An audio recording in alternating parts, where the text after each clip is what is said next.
Good afternoon. I'd like to welcome everybody to the Tuesday, August 5th, 2009 operating budget here at Carnegie Town Hall. I'd like to call the meeting to order. And the first order of business is Mr. Eugene Rowenhorst, the Director of Finance.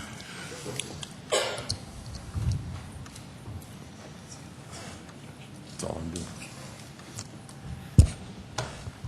Gene Rowenhorst, Director of Finance. I hope we have a little better start than what we're going to have here. We don't have any printed copies just yet. We've had technical problems with the computers this afternoon, so they should be here momentarily. But in the meantime, we can get started. No conspiracy. No conspiracy. Trust me on that. Today, we're going to take a look at the overall budget of the city, and in particular, we're going to spend time working on the general fund, which is the single largest fund in the city and accounts for our daily operations.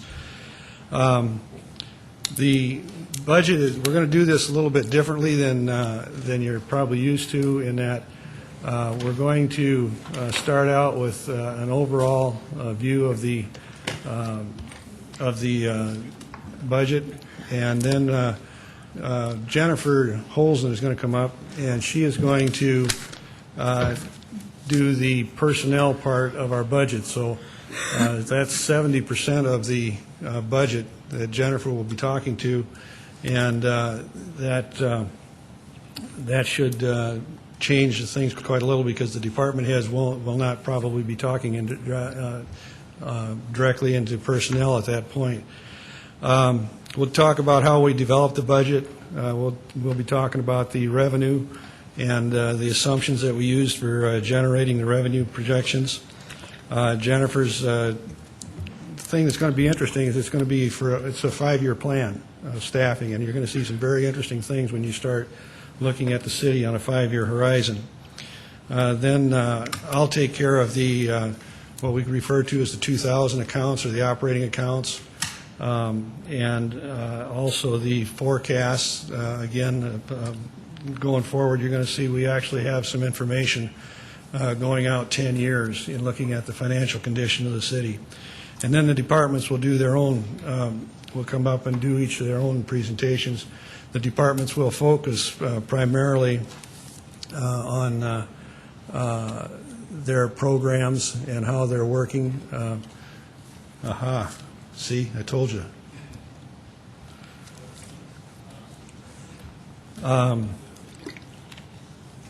We're not going to look at all of the funds. We will put the most attention on our appropriated funds, the tax-supported funds.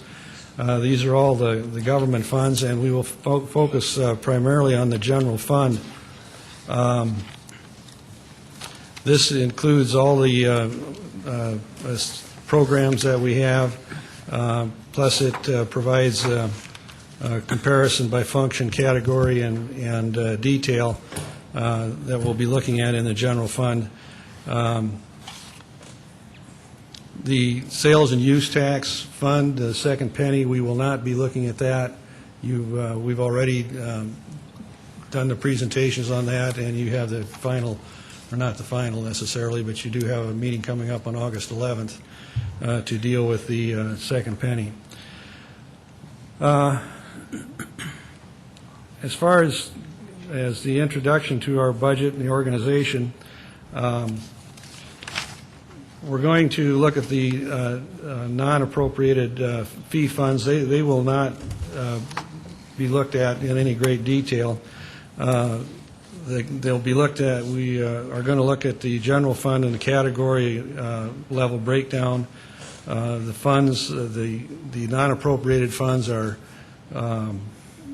service-specific, and for that, like I say, we won't be looking at that. The enterprise funds, water reclamation, those 5, they're supported by the rate models, and we had the rate fees, the rate models, and rate studies done, and the council adopted the changes that were recommended in that area, so there's no need to look at them again. The internal service funds, those are a couple of them are the fleet, health insurance. We have the technical one where all of our computers and that runs through. These are internal service funds that are indirectly appropriated by the council because those expenses are all zeroed out into the individual departments. And then we have the fiduciary funds, which are the trust funds for the insurance and retirement and things of that nature. So those we're not going to be spending a lot of time on. The operating budgets, we're going to do them by category. Personnel, as we said, there's going to be that's going to be Jennifer, and she'll, like I say, give you a 5-year plan there. We have the other operating services, other operating service and supplies. That'll be the 2000 ones that we'll be looking at, and then the capital budgets, capital improvements, capital equipment, that kind of thing. And debt service under the capital budgets, again, we will not be looking at them in any detail. First thing we want to do is just give you an overview of the revenue by category. You should be on slide 6. The total budget revenue-wise for the year comes out to be $419 million.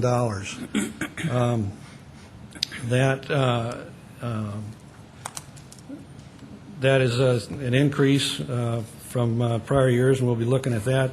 The thing to draw your attention to is the taxes are the largest part of it, $153 million. And then the bond proceeds are $73 million is another big piece of the total budget. Now, this combines everything, including the enterprise funds and the internal service funds, the fiduciaries. They're all included in this item of $419 million. If you look at that same on the expense side, we have a budget for expenditures of almost $412 million. Again, a big piece of that is going to be capital at $143 million and debt service at $31 million. That accounts for 40% of the expenditures that we're going to be dealing with. So let's look at the bonds, the capital service. There are some of the bonds that are included in up here in the debt service. Is railroad relocation and flood control, and we'll be looking at that a little bit later on. The general fund is the primary operating budget of the city. That's the one that the day-to-day operations, most of them operate out of the general fund. So we're going to, in developing this budget, we're going to look at the revenue forecast, the expenditure impacts. We have some interesting points to look at there. We're going to look at long-term trends, revenue long-term, and our forecasting. And then we're going to do the funding essentials for services and priorities. Allocation of limited resources is one of the things that's always an issue to us. We have a limited amount of revenue that we can allocate, and then we're going to show that we have a sustainable budget through a forecasting, and that you will see that this is this budget is sustainable and it puts the city in a good financial position. In developing the budget, we took some things into account.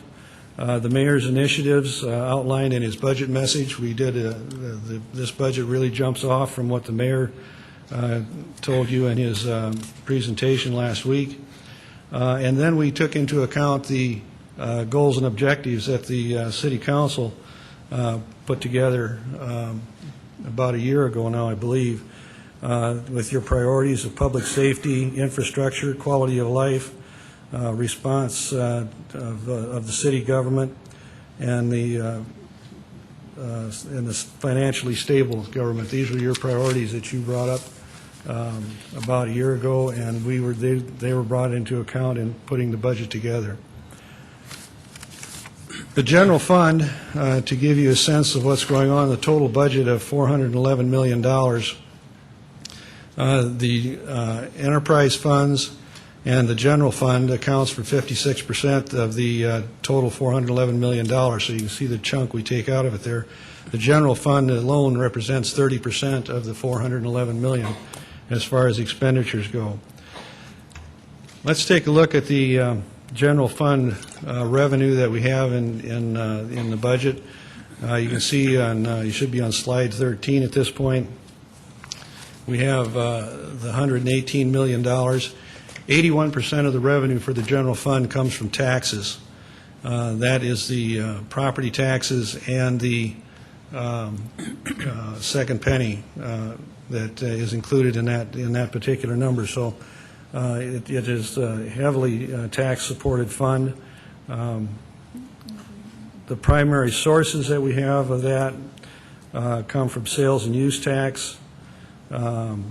There you can see that that's 42% of it. Property tax is 35%.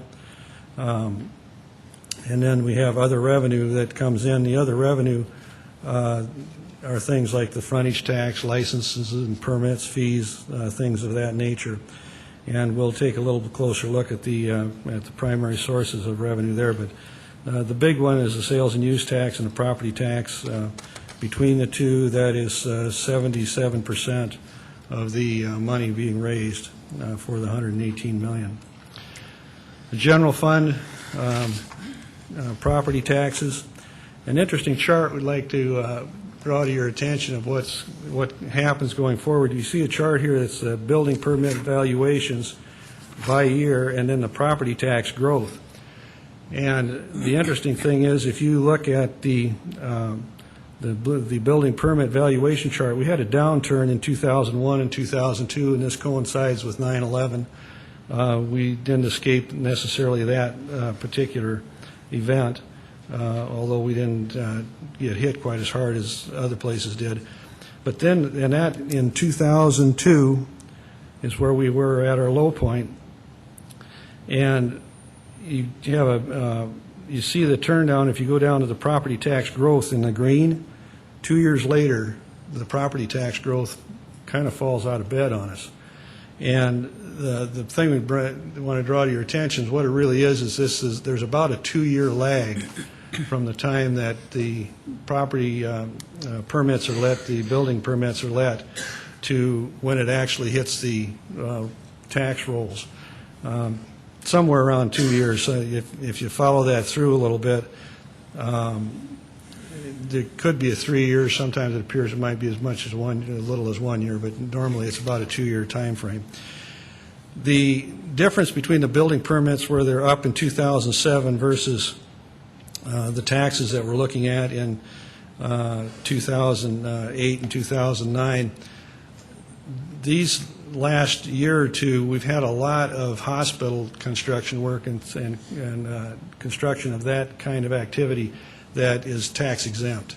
So we didn't get the full value, you might say, of the building permits that were issued, because there was a significant number there. Like I say, there was non-taxable. Property tax also, everybody wants to know. Let's go to slide 17. Property tax, people want to see what's going on as far as growth goes. This chart takes us up through 2009, where we have the budget at. We have a nice steady growth. The maroon bars are the taxes that we are allowed to assess under state law. It's the 3% or less.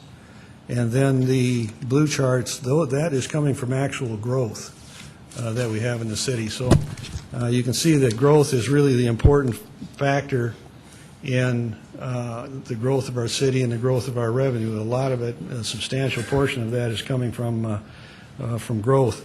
In fact, if you look at the 09 chart, the 2.9% increase there in the maroon chart, equates to about $1.1 million, where the 4.8% for growth accounts for about $1.8 million. So that growth has been a very important part of the growth of the city and our ability to provide services. Sales and use tax. Go to slide 19, should be on.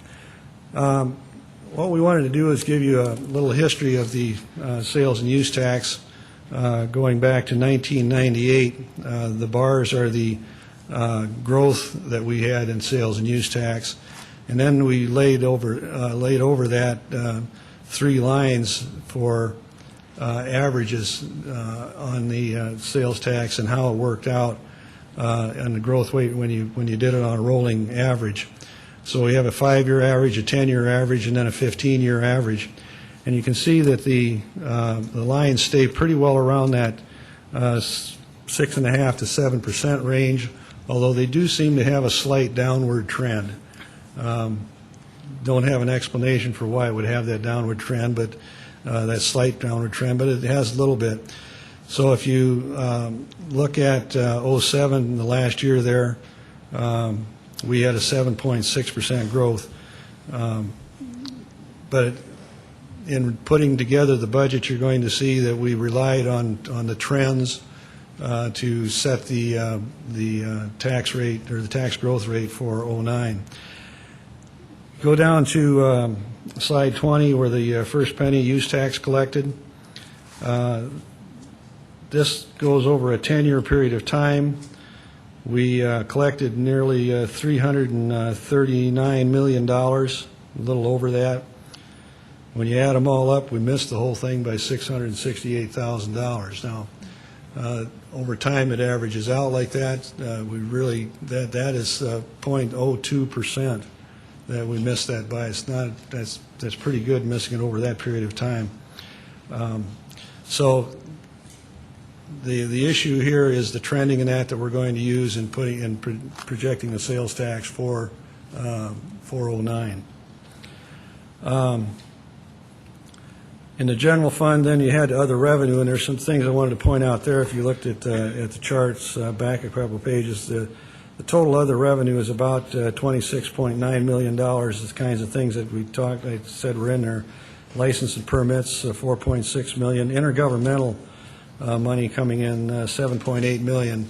Intergovernmental, that's money that's coming from other government agencies, state, federal. There's federal money in here for the dike work that's being done on Skunk Creek and other places along the river. Charges for goods and services, that's our enterprise funds.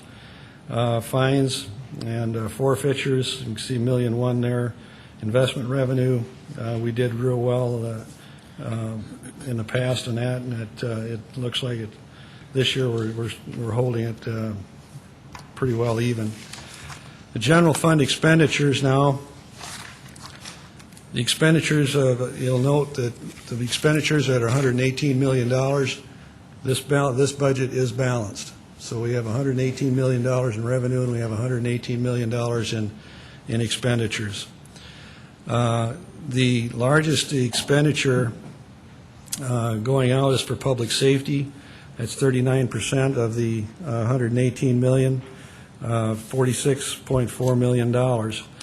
The other two pieces that account for a big chunk of the budget are the highways and streets, is 17%. And then if you put together public health and culture and recreation, that's another 25%. So you've got the lion's share of the budget taken care of in those 4 categories. And we'll take a little closer look at those as we go forward. And expenditures by category, the same $118 million. 65% of that $118 million goes to personnel. That's $77 million. And then the other operating expenses, that's the non-personnel, if you will, probably the best way to put it in there. 2,000 accounts, about $35 million. So You can see that personnel plays an important role, and Jennifer will go through this part here just shortly, take you through that entire personnel number, and hopefully we know she's got some good information on that. Expenditures by function. Public safety, again, this is the percent of budget increase. So this is the 118 million over the 111 million that we had for '08. And to give you a sense of where the increases are going, this is a 7.2% increase in expenditures, with the public safety getting 33% or $2.7 million of that. And then culture and recreation and the public health are getting 26% of that number. As you can see from this, we are putting the money into the priorities again that the council articulated earlier in their goals and objectives of taking care of public safety, infrastructure, which is the highways and streets, that's 23% of this also, and then quality of life. So we've been focusing on that, on the council's goals and objectives. Expenditure by category, this is the percentage of increase again. It's $7,900,000, almost $8 million. The increase there is 45% going to personnel. And then we have the other operating expenses are up $3.6 million, almost $3.7 million in that area. The reason personnel really came in pretty good in this particular area is the health and pension funds basically came in flat for that year. The rate of growth, the breakdown of the rate of growth of that $78 million, there's two pieces here. The blue part is the rate that, and this is the one I really need to drive home as far as what I want you to go away with. This is the rate that caused the inflation rate, if you will, for the increase. So 59% of the 79 or $7.8 million is due to inflationary expenses, increased costs that really are out of our control. The actual growth, now this is new services. This is the growth that's coming from people moving into Sioux Falls, new houses being built, and so we have to have police go out there and patrol it. We have to have fire stations, although we don't have a fire station in this particular one. We have to sweep more streets. We have to remove more snow. That is the red one. So the actual growth is taking place versus the 59%, which is the inflation rate. So the point is there's not been a huge amount of increase year to year, the 111 versus the 118 in the cost expenses. It really has come down to the costs of inflation, and you'll see some of that later on. Obviously, fuel is a key to it, and one of the main players in it, and then other things also, and we'll be going through those later on. So with that, Mr. Chairman, I'll answer any questions if I can up to this point. I'm at my point to break off, and Jennifer will take over, and then I'll be back. So. Very good. Thank you for all that, Gene. Mr. Costello. Question? Gene, on the property tax growth on your slide number 17, you indicated that 4.8% of it was real growth, and then 2.9% of it was inflationary. Which one are you on? Page or number 17, slide 17. Slide 17. Okay, go ahead. Okay, so for the estimate for 2009, you've got 4.8% real growth, and then 2.9% inflationary growth. 2.9%. That's the amount the state allows us. Right. This does not really tie to inflation. It's up to, well, it's just consumer price index, right? The 2.9% is the CPI that the state uses. Yes. Okay, and on your last slide on 28, you talked about that 59% of it was of the increase, the budget increase was due to inflation, fuel prices, cost of living. I'm just trying to figure out why that's not 3%. Why it's not? Why the state, yeah. Because it's 3% or the lesser of 3% of the inflation, isn't it, or CPI? That's the state law, yes, as Right. far as the maximum we can do. Why that isn't 3% when you have the 3.1% over here? Well, you've got actually, 59% of the I'm growth. sorry. I'm just thinking that inflation with fuel prices and food prices and things like that seems to me like we're running higher than the 3%. The cost of the consumer price index should be higher than 3%. Is this based on like 2008 numbers or 2007 numbers? It's the state numbers, and frankly, I don't know how the state calculates that number. Okay. I don't know if they're back a year or something like that. I can't answer that question. Okay. Then on page 25, or I'm sorry, slide 25, you've got 65% is personnel, and I'm wondering if that includes benefits. 60, you're on, oh, wait a minute here. Get the right one.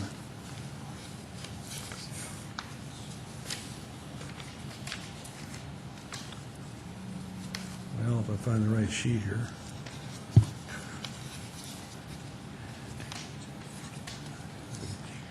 Slide 25, Yes. okay? And The that, 65% is wages and benefits? yes, Okay. Then one last question. On slide 19, the first penny sales tax and use tax, and you've charted it over 10 years, and or 5, 10, and 15 years, and we're, for 2007, we ran at 7.6% increase. yes. And currently through June, we're at 2%. 2%, 2.2, And we budgeted 7%. 7%. So what happens at the end of the year when we're only at 2%? As far as this goes, or what'll occur? What will occur? Well, what's going to happen, we're watching very closely the expenditures that are going out under the CIP program. We have to be very careful that we don't overspend the account. If it comes in at 2.2%, we're going to come up about $1.9 million short from what we had anticipated in the CIP for '08. Okay, what about first penny here? Well, the first penny's in the same basic situation. It's within a few bucks. The first penny we'd be short a little bit more because it's a whole penny where the CIP is less. Are we anticipating dipping into reserves to get even at the end of the year? We haven't come to any conclusions yet on exactly how to deal with it. We can stop construction when we run out of money, and that's why we're watching very, very carefully where our contracts are at, so that that is an alternative to us. It's just some contracts just wouldn't go out. There will be enough money in there for cash purposes that we could carry over these into the following year. So we actually could start the work on them and pay for them out of '09. But that rolls all the other. But I'm more concerned about the operating for the first penny, and obviously our property tax base is weak. I'm sorry. I'm sorry. If you want the operating. Yep. Right now, we have some offsetting gains in the. It appears that we have in there in the operating fund. We've got some money that came in on the state franchise tax, and there are some other things that are looking good. If the Fed came out today and didn't change anything on interest rates, so that's good news for us. So if we get some things to break for us right, we'll be able to offset that amount in the operating fund. But that gets a little more tricky because we can't obviously just stop. Right. And that's why what leads to my question is that what are we going to do in 2009? Because if we're budgeting 6.5% sales tax growth, aren't we concerned that that might be a little aggressive considering the economic situation that the city and state and nation are in? Yeah, that's one of those things, if I really had a good crystal ball, I wouldn't be working here. I'd be doing something else, sitting on the beach. The 6.5% is consistent with our trends over the time. Right now, we're out a long ways ahead. We're 18 months ahead almost of some portions of our budget. What we have to do is, and the thing I guess we're recommending is that we go in with the 6.5%. That's down slightly. We have to watch that very carefully, and we may have to pull back on it in mid-year. That would seem to be a rational approach towards dealing with really some very significant unknown possibilities. I guess that's where my concern is I acknowledge that in the general fund, and I think you had a chart here somewhere, but property tax is a significant portion of the general fund, and the first penny sales tax is only one component of it. But I'm just concerned that at 6.5% growth that we've overestimated what 2009 might be like. Well, that's the tough decisions that are going to have to be made here. Because the budget is in balance at this point. You finished, Councilor? Yep. Councilor Staggers. Yeah, I just wanted to clarify. We are having a property tax increase on the citizens next year, aren't we? A property tax increase? Yes, city property tax increase. I've not looked at what the levy is on this or not. This is our overall tax when they do the 3% calculation. That's based on the gross tax receipts. It's not based on rates. And if you recall, we had this discussion last year. Actually, the levy, the mill levy, is actually going down. So the actual rate that's being charged on it is actually going down, notwithstanding that this number rises. Well, I remember when we had the semantics game last year about property tax increase. The fact of the matter is we are having a 2.9% property tax increase here in Sioux Falls. That's not including the growth. And the 2.9%, that CPI that's mentioned there, is all the property tax increase that the state will allow. So we are having a 2.9% increase. And I would argue that the mill levy has been going down, although we'll calculate that to see where the mill levy is at this time. And the mill levy is the rate that you deal with. This number here is just a number that comes up with a gross amount that you can have. But see, we don't have to have the 2.9% increase. We don't have to. Why don't we just not have it? Well, I will be showing you. I'll be showing you some numbers right after Jennifer gets done with her presentation. I will show you that it's very important that an event like that does not occur. Yes, because this is bringing in additional money. This is a property tax increase, 2.9%.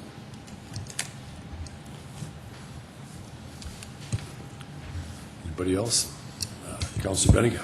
Gene, on the property tax valuations, that we have a 2-year lag on the collection of those. Do we have any idea what the non-exempt or the exempt property values are, so that we would have some reflection on what we might see as a downturn, if you will, on tax increases from a growth standpoint? I don't have that number, but I'm sure that Mr. Cooper will be able to talk about that in great length when he's up tomorrow. So. Okay. Councilor Costello. Gene, on the property tax basis of the city of Sioux Falls, absent of growth, is there a 2.9 increase in the tax? 2.9% increase in the tax? There's like I say, you go back to the mill levy, which is the actual rate that is charged on the land, and that has been going down. So, but if say the taxable value of the city of Sioux Falls is $100 million, isn't it going up by 2.9%? Not the taxable value. No. This really has nothing to do. The 2.9% really has nothing to do with the value of the property. The 2.9% is the amount that the city can increase its taxes. So if your taxes currently, if you're collecting $1,000 today in taxes, you can collect $1,029 next year. regardless of how that $1,000 is, what property is spread across. Okay, so basically a 2.9% increase, isn't it? Yeah.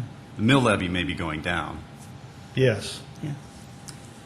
Well, there's more revenue coming in, but that is due to the state's calculation that they use. It does not, when you look at the rate, again, it's the mill levy, your percentage of the value of your property continues to decline.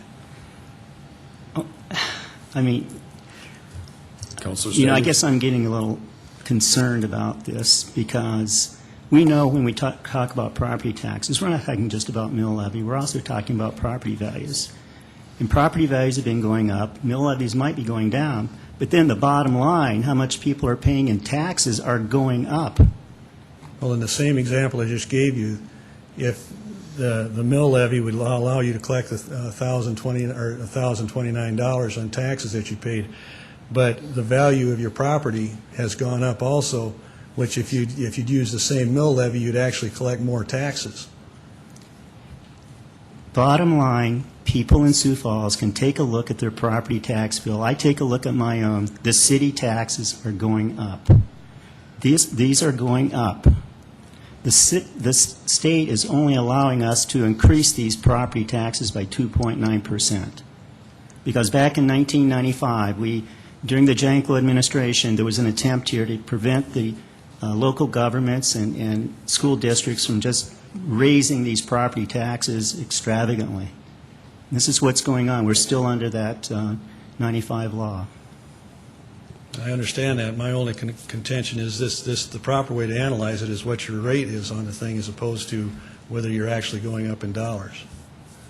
Well, that doesn't, no, you mentioned that we were going to increase money. That means an increase. That means property taxes are going up. They're not staying the same. They're not going down. They're going up. Councilor Knudsen? And I guess I would just like to add, however, they're going up or will continue to go up that small amount if this group of people decide to accept this budget. And if we want to slice it tremendously and there's enough support to do that, we can do that. So I'm just saying the buck stops with us. Anybody else? Very good. Gene, thank you. I'll see you in a little bit. Part 3 is going to be an explanation of our wages and benefits from Ms. Could we get a book? I mean, are there books, supposed to be books available for citizens to have? I don't know what to tell you. Please, Jennifer, Jennifer Holson, Director of Human Resources. Thank you, Jennifer.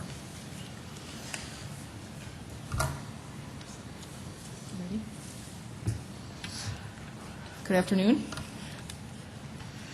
Well, I'm here today to present the new staffing plan. The mayor charged the directors with the task of addressing staffing needs from a broader perspective over time. He wanted us to prioritize our staffing needs, and he wanted us to identify the impact of those staffing needs on future budget years.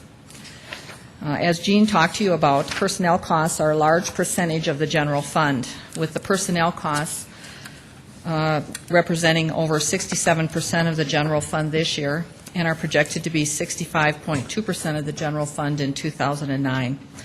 Well, you might ask, what drives those personnel costs? Well, there are economic and non-economic factors that impact personnel costs. Some of the economic factors are new positions, growth, overtime, wages, and benefits. Some of the non-economic factors include such things as turnover, age and service levels, hiring practices, and changing program services. The purpose of the staffing plan is to define the staffing requirements, project staffing needs based on service and growth, and coordinate this plan with the budget and the CIP. The administration will be developing an annual staffing priority and will recommend new position funding levels in each budget year. The city directors have been very involved in the evaluation and ranking priority of new position requests for 2009 and also the development of this plan. The decision regarding the funding of new positions was based on the finance budget team's financial forecast trends for the next 5 years. Now, each of you has been given a copy of the staffing plan. binder, and it looks like this.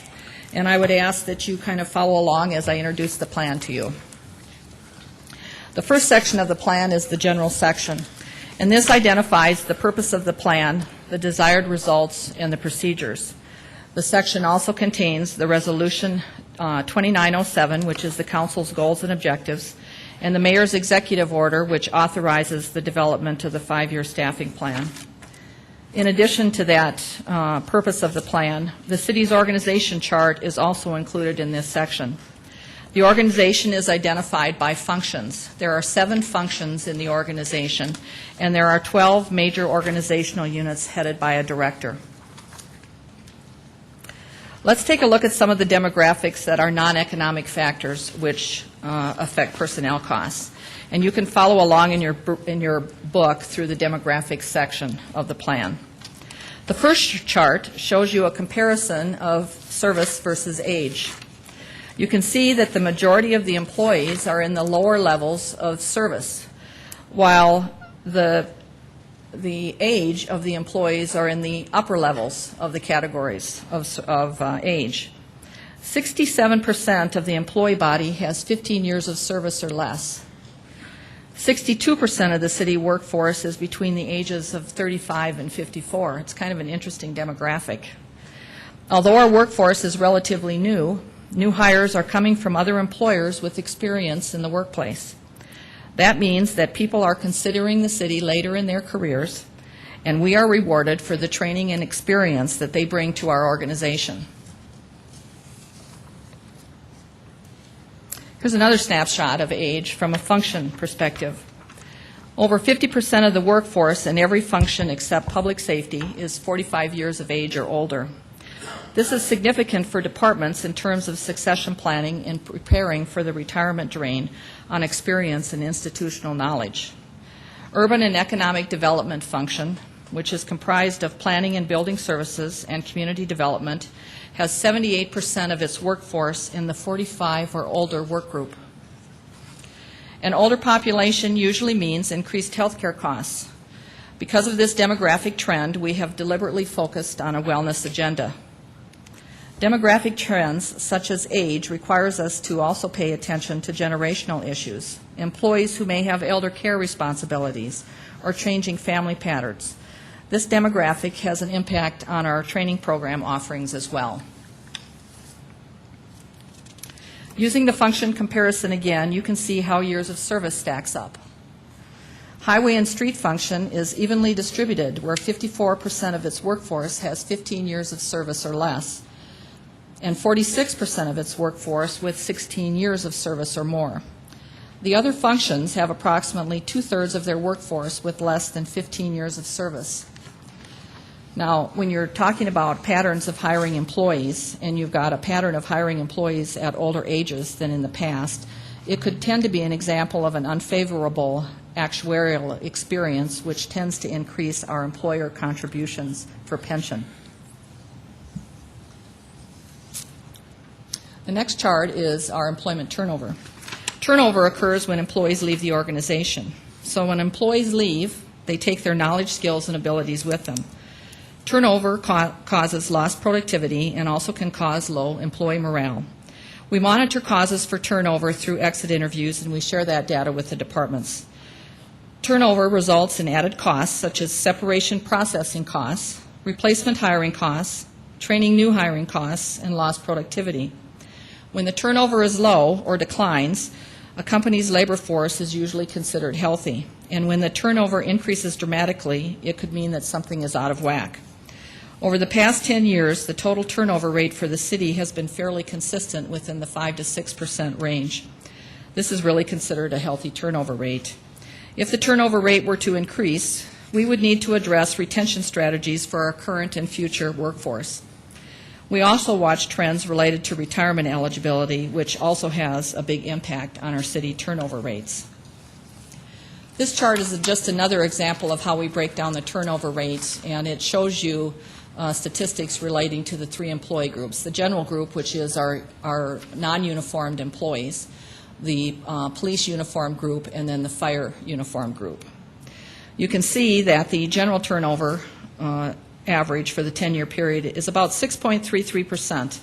Police turnover averages about 4.59%, and fire turnover averages about 4.64%. Clearly, turnover trends are manageable. However, it doesn't negate our responsibility to review trends and plan for vacancies. This is especially important for police officer jobs because of the long training period before the employee is productive on the street. So we're constantly looking at our employee turnover rates. We're also looking at actually where employees are leaving, both from a resignation standpoint and when we're forecasting for retirements. The next slide deals with average sick leave usage. Now, employees accrue 33.7 hours of sick leave biweekly. This benefit is not considered a paid time off benefit like vacation. Absent employees means lost productivities. It's an unexpected, unplanned absence in most cases. You can see from this slide that we're having just a slight trend upward in sick leave usage. There are generational issues where employees look at sick leave as just another paid time off benefit, and when that happens, we encourage supervisors to deal with that from a performance standpoint. In addition, when FMLA came in, it classified certain conditions as protected sick leave usage, and therefore, because those absences are protected, they cannot be used in performance matters relating to sick leave. Within our older workforce, we can also have employees with issues related to health.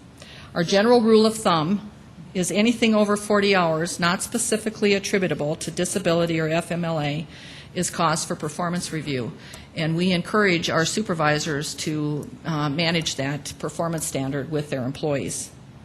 We also have a city wellness coordinator who monitors these statistics and uses the information in identifying areas that need attention and sends out communication from a programming standpoint. So we're very interested. Back in '83, when I first started with the city, sick leave usage was averaging over 80 hours of sick leave. So, I mean, we've made significant strides getting back in 1998 to 37 hours on an average. But clearly, we clearly want to be below 40 hours of sick leave usage on an annual basis.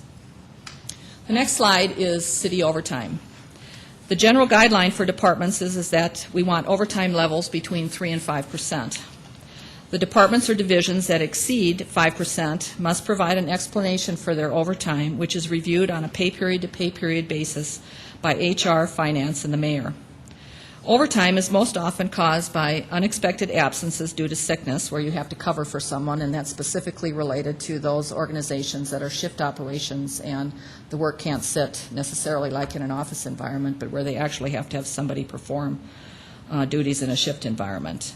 Or it can be caused by unexpected demands of the business, such as a snow event, for instance. I want to commend the police department because they have made absolutely significant strides in decreasing their overtime levels every year since 2004. From an actual year-to-date average of 8.18% in 2004 to 5.33% in 2007. That's a significant accomplishment, and I think they should be commended for their efforts. Fire overtime average over the last 4 years runs at 2.44%. In the general employee group, overtime is a relatively low issue, but there are 2 program areas that have high overtime, and one of them is streets, where in the last 4 years their overtime averages about 11%.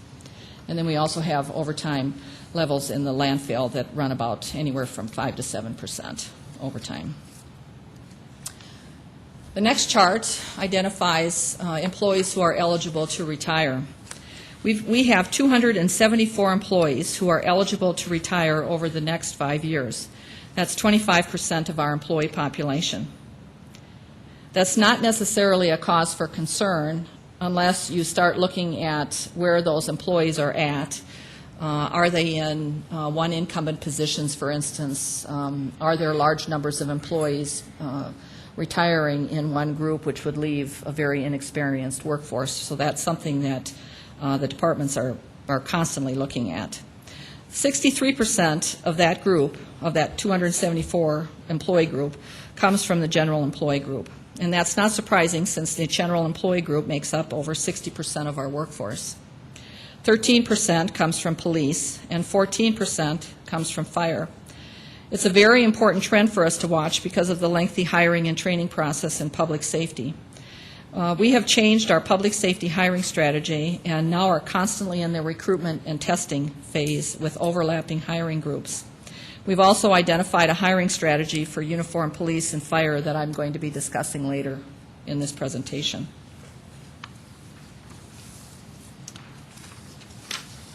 This next chart compares budgeted positions to census, and I've given you a snapshot of what 2007 looks like. We track actual census by pay period. So this figure indicates to us how much of the budgeted workforce is actually present to do business. So you'll see that we've got 1,093 positions that are hard positions that are budgeted for 26 pay periods in the budget, but our actual census is never at that 1,093 level. The lower census versus the budgeted positions means annual cost savings in the overall general fund budget at the end of the year. Census versus authorized is the reason we turn back dollars at the end of the budget year. We have vacated positions that usually can take up to a period of 90 days or longer to fill.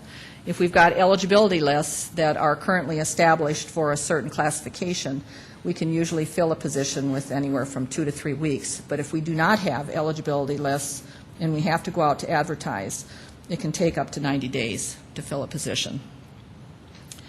Vacant positions save payroll dollars in the 1,000 expense class. And that's because the budget is a plan, and it's an estimated cost that is planned over a year in advance. We budget hard positions at an expected wage rate and a benefit level planned over a year and a half in advance. So when we fund new positions, knowing that although we authorize an X number of employee positions each year, turnovers due to resignations, retirements, and other separations from city service impact the actual budget. So here again, we realize budget savings in the 1,000 expense class because of the vacancies, normally because we hire at a lower hire rate than when the person who left, especially if it's somebody who's retired, you're always going to hire at a lower higher rate. And in some cases, you also have lower health benefit levels. Gene's forecasting model is going to show that we leave about 2.5% on the table because of census, and I think he's going to talk about that when he comes back up here after I'm through, which is fairly significant, 2.5% left on the table. This next slide shows a comparison, a 10-year comparison of wages and benefits. It shows a snapshot in a 10-year period of how benefits have impacted the slice of the wage and benefit pie. Health insurance and retirement benefits increased over this 10-year period. In 1998, the health insurance premium cost was 8.28% of the total wage and benefit cost. In 2009, the health insurance premium cost is 16.89% of the total wage and benefit cost. Why? Well, we experience health care increases twice the inflation rate, covered lives increase, we have medical inflation, utilization. I think the important thing to remember is that the kind of costs that we experience it's not unique to the city. Every employer is faced with health insurance costs that clearly continue to increase on an annual basis. In 1998, we paid out $4.5 million in health claims. In the year ending 2007, we paid out over $11.1 million in health care. That's almost $6.6 million more. Obviously, our employee body grew, but our health costs grew at the same period. Active employees cost on the average of $266 per member per month, which is not the case for our retiree health benefits, where the per member per month average almost doubles at $640 per member per month. Now, we track our active employees from our retiree employees' retirement benefits because of the OPEB regulations in our pension system. But clearly, retiree health has the biggest impact on retirement health benefits. In 1998, police retiree health premiums were 2.38% of payroll. In 2008, the police retiree health premium was 7.36% of payroll. Fire retiree health premiums were 2.3% of payroll in '98, and today they're 8.72% of payroll. And general retiree health premiums were 0.7% of payroll in '98, and today they're 5.49% of payroll. So when you ask how are wages and benefits increasing in relation to expenditures, well, they're increasing. The biggest impact, obviously, are the benefit side, specifically relating to health benefits and to health benefits related to pension. The next chart shows you the relationship between wages and benefits as a percent of actual expenditures. So, the comment is always that, wages and benefits are 60% of the general fund. But you can see when you track over a 10-year period that it has a relative ranking. As the expenditures increase, the wages and benefits are kind of commensurate to the level of increase. And they're still within the 60% range. They're going to fluctuate. For instance, in 2007, wages and benefits are 67% of the expenditures. Well, in 2009, it's going to be 65%, and that's pretty much specifically related to the good experience that we've had with our health insurance costs, and the impact both from our health insurance costs for our active employees and for our health insurance costs for our retirees and our pension contributions. I think the important thing to remember when you look at this chart is that we are a service industry. We don't produce a product. We deliver essential services such as water and sewer. We plan for growth, making sure our roads and neighborhoods have a plan designed for living. We plow streets. We plow snow off the streets so people can go about their business. We bury their garbage. We provide essential library services and maintain beautiful parks and sports venues. We protect citizens from crime. We tend to them when they are sick or injured, and we save them in disasters and fire. The important thing to remember, or the point I'm trying to make, is that we need people to deliver these services. And I think that's why it is a large and important piece of this budget. Without the personnel, the city could not provide these essential services to the city, and as a result of that, it plays a large portion in the budget.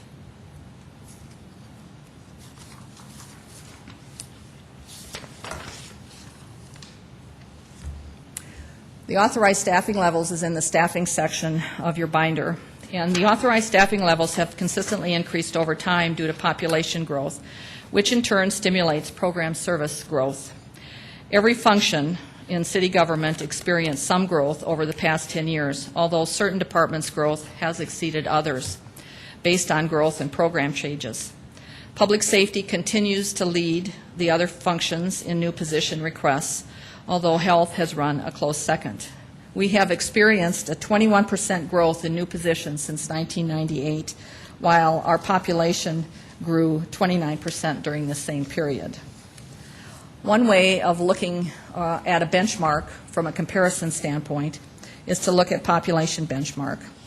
Benchmarking can help identify an organization's strengths, and it enables organizations such as ours to compare ourselves to others. It's not necessarily a favorable or an unfavorable example. It's merely an indication that further analysis may be needed if there's a large discrepancy between our organization and those that we are comparing to. So we track our staffing to population, and you can see that over time our staffing levels have decreased in relation to our population growth. 17 years ago, we had 83 employees per 10,000 population. At the end of 2007, we have 72 employees per 10,000 population. In your section, you're going to see a comparison of other cities and where the city of Sioux Falls falls in relation to some of these other cities. I think Omaha is the city with the lowest number of employees at 66 employees per 10,000 population, and the highest in that grouping in your book is Cedar Rapids, which has 112 employees per 10,000 population. And then behind that chart, you're also going to see an identification of the kinds of services that they provide, because you can look at this data, but you can't look at it in a vacuum, because each municipality offers a different level of services. So you have to take a look. Some are involved in airport management, some are involved in garbage handling, and so you have to take into account those service areas that they're also providing. We also look at some comparative population data if it's available, regarding some individual departments. And there's some interesting information we found regarding the Siouxland Libraries and the Finance Department. The Siouxland Libraries currently has 4.16 FTEs per 10,000 population, serving 12 libraries. When you look at Cedar Rapids, they have 4.57 employees and are only serving 2 libraries. And Rapid City has 4.31 employees per 10,000, serving 1 library. Des Moines has 4.27 per 10,000, and they're serving 6 libraries. Same comparison for the Finance Department. Finance has 1.52 employees per 10,000. Rapid City has 1.89. Cedar Rapids has 1.69, and Des Moines has 1.29. Now, that's not to say that we're less or we're better or they're better. All it is provides a comparison from a staffing level.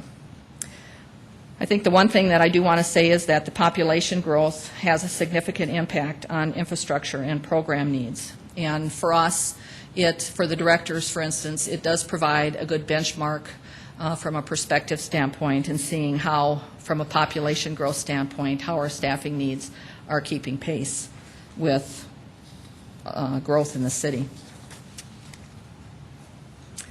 The next chart is a historical budgeted positions by function, and it shows you a 10-year growth pattern. This chart shows it to you by function, and so all the functions have had some growth. However, in relation to the overall staffing levels as a percent, the general government departments continue to represent only about 10% of the total staff. Public safety, who had 38% of the total staff in 1998, grew to 41% of the total staff today, and they've grown by 99 new positions during this 10-year period. Highway and streets has actually declined over this period of time, going from 17% to 12% of total staffing. Part of that is due to shifting staff from public works when we moved the fleet maintenance operation out in 1999, and they became a revolving fund operation. But even considering that, streets and highways has only grown about 3 employees in that 10-year period of time, so their growth has been minimal. In this section, you are also going to see a historical chart that reflects actual numbers by year for each function by operating department, along with a narrative summary of changes during this period. And I'm not going to go into that. That's in your binders. The next section in your budget. Director Olson? Yes. Could I hold you up for just a minute and see if any of the councilors have any questions on the section that we've just covered at this point? Councilor Brown. Jennifer, on the 65% of the expenditures going to personnel, do we have any benchmarks to other cities there? Do you know? No, I don't have that. I was just curious how we compare. Do you know in the private sector how we compare in a service industry? No, I don't. Okay. Might be you. something good to look at, though. Anybody else? Jennifer, Councilor Bennigan. Pardon? Councilor Bennigan, please. Jennifer, on the employees per 10,000 or whatever the number was, I'm assuming that we're not counting any contract employees also? No, and we're not counting any temporary employees. Okay. Councilor Staggers. Go ahead. As far as benefits to wages, are we still about 40%? Yes. 40%? And then also, too, I was just curious, on chart or graphic 18, services provided municipalities, it has down Fargo, North Dakota, and it doesn't have an X for parks as being provided by Fargo. Do they contract this out, or do you know? I'd have to go back and look at the data. I'm not sure if it's a district or an authority. Okay. Are you interested in knowing that? Yeah, that Okay. sounds good. Councilor Bennigan, I didn't mean to cut you off. Were you done with your line of questioning? That's all right. Kermit did, actually. Very good. Average sick leave usage by year, there seemed to be a significant event in 2001 or 2002. Is that a definition, or do you have some specific reason why it jumped 50%? Well, as I recall, back in 2001, we had a significant population, a significant number of employees who had very serious health issues. That also moved our stop loss, hitting our stop loss at a number of periods of time. So a catastrophic illness by a number of employees, it's going to push that up. Thank you. And we don't distinguish, that figure doesn't distinguish between incidental and disability. It's the total sick leave usage. Very good. Anybody else? All right. Jennifer, please proceed. CIP. CIP has a big impact on personnel costs. The summary in your book lists the proposed projects by calendar year 2009 and beyond 2013 that will impact staffing needs in the future. The departments have been asked to review their proposed CIP projects that may impact future staffing needs and incorporate those staffing needs into their 5-year plan submission. So staffing requests reflect CIP project. Most of the CIP projects are Public Works and Parks and Recreation. New park CIP projects increase developed acres that must be maintained and require staff. Park averages about 74 acres per employee. When they look at their benchmark, when they benchmark with other cities, the average is 62 acres per employee. So they're considerably higher from an acreage standpoint per employee in their park systems. New fire stations and new branch libraries also require new staff. We are going to experience a huge financial impact in 2012 when we add a new fire station and a new branch library. We have to plan for that financially long before 2012 to ensure we don't spend money we are going to need in 2012 to man those two operations. That's why the financial forecasting and trending that finance does for us is so important and plays such an important part in this staffing plan. We're going to be looking at adding 50 new firefighters with a budget impact of over $1.6 million in 2012. And we're going to be adding 5 new FTEs and 2.5 regular part-times for the West Side Library branch in 2012 and in 2013 with an impact of over $500,000. So when we look that far ahead, we have to plan from a financial standpoint. So anything we decide today is going to impact us in 2012, and we need to make sure we have enough money in 2012 to deal with this, with these two CIP projects. So as CIP changes from year to year, so will future staffing requests. Now, the blue tabs that are in your binder differentiate the 5-year staffing plan requests from the departments. This is a living plan, which will be modified on an annual basis, similar to the CIP. Available funds and a 5-year forecast trend model will determine how many new position requests will actually be funded in the ensuing budget year. New position requests that are not funded in the ensuing budget year will be carried over and reevaluated in the next budget year. Directors may delete submitted new position requests, and they may add or revise new position requests during each budget cycle. Evaluations will only be conducted for new position requests in the ensuing budget year. So if you'll take a minute and turn to the tab that says 2009 to 2013 NPR in your book.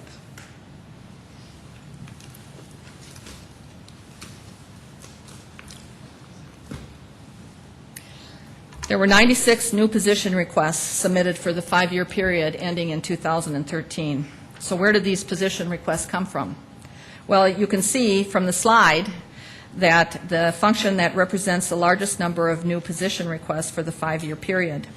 40% of those requests in the 5-year plan are for public safety positions. This function staffing has grown over 28% over the last 10 years. The next highest function is Highway and Streets, which has 17% of the requests for the next 5 years, followed by the General Fund at 13.5%, then Culture and Recreation and Enterprise, which is at 10%. Health, Urban, and Economic Development have the least number of requests, and they represent 4.2% and 3.1% of the requests. This section summarizes all the requests submitted for the 5-year plan, broken down by function.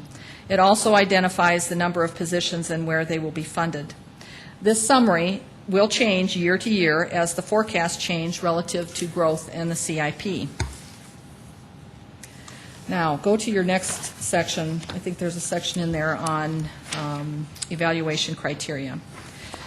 The directors got together and we developed the evaluation criteria to be used in setting the staffing priority for funding consideration. The summary sets out the evaluation rules to be used in setting rank priority of new position requests. The directors get a complete set of the new position requests for the ensuing budget year only.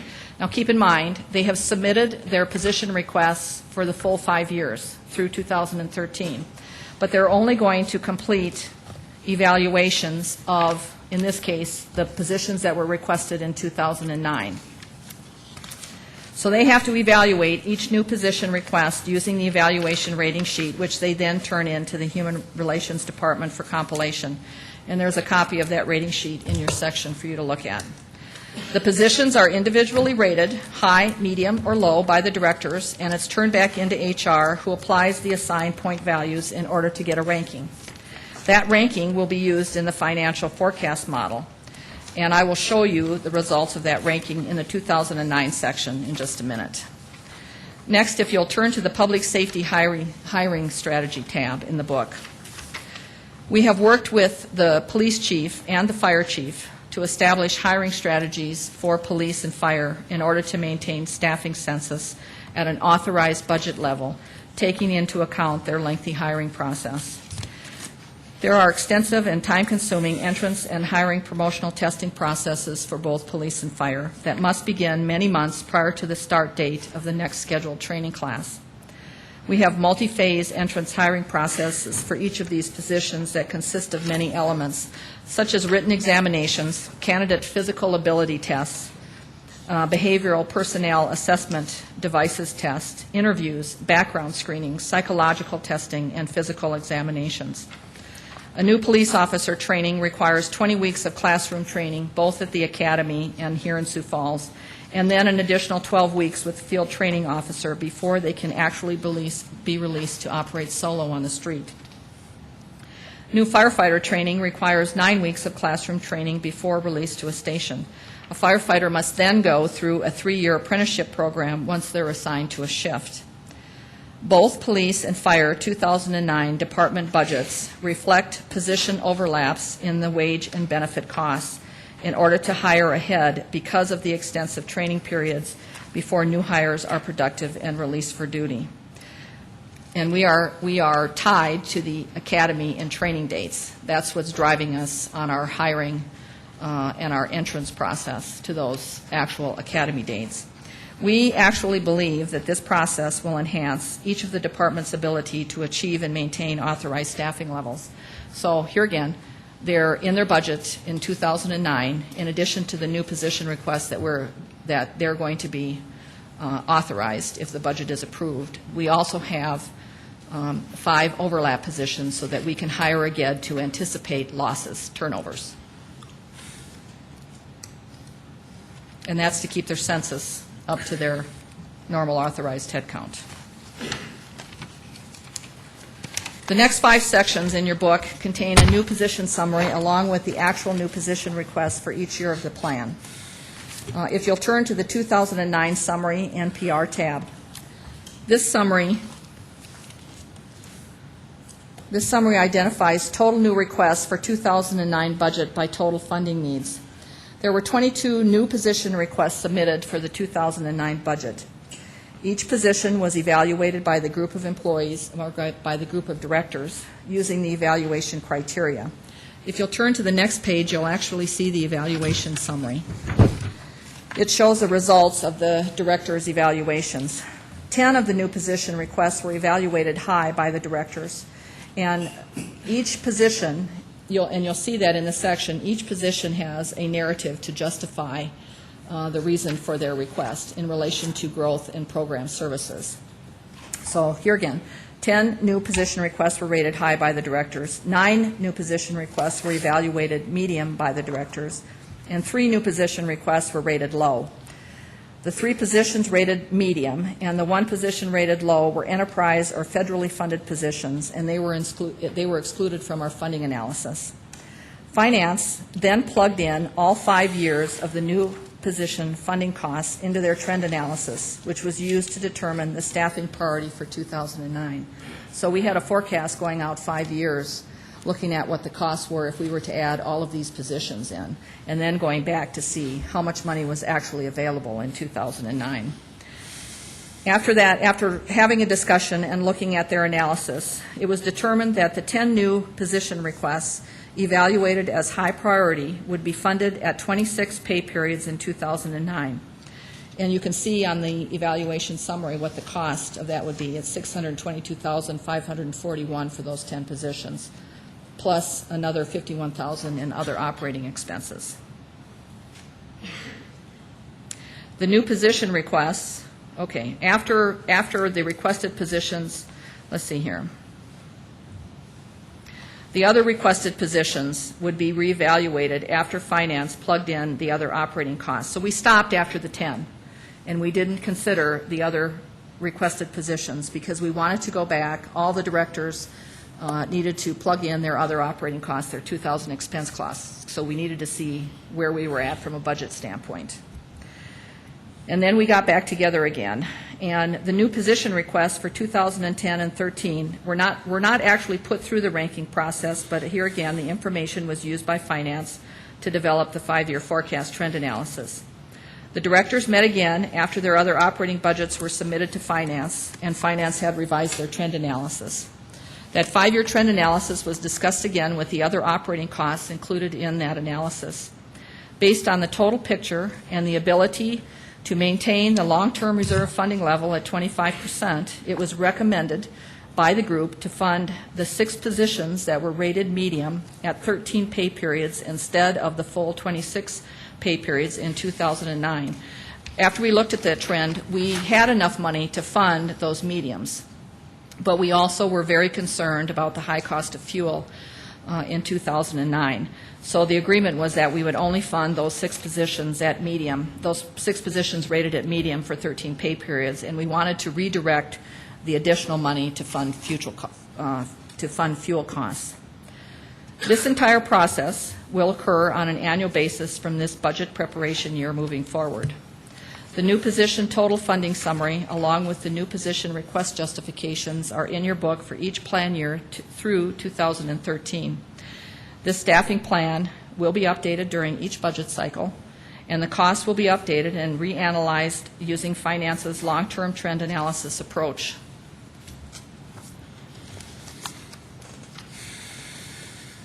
In conclusion, I think it's clear that we needed to find a new way to fund new positions. We could no longer afford to look at the budget on a one-year basis. We must look at the future and include forecasting and trend analysis to foresee the impact of an immediate staffing funding decision on future budget years. We have a planned process that provides a 5-year forecast for new position funding. We will establish priorities for new hire requests through the Director Workforce Committee, much the same as the CIP.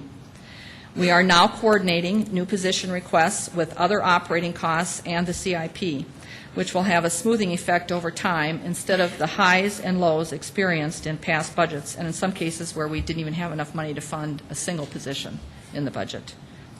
This plan emphasizes funding stability in the general fund while taking into account the CIP impact moving forward.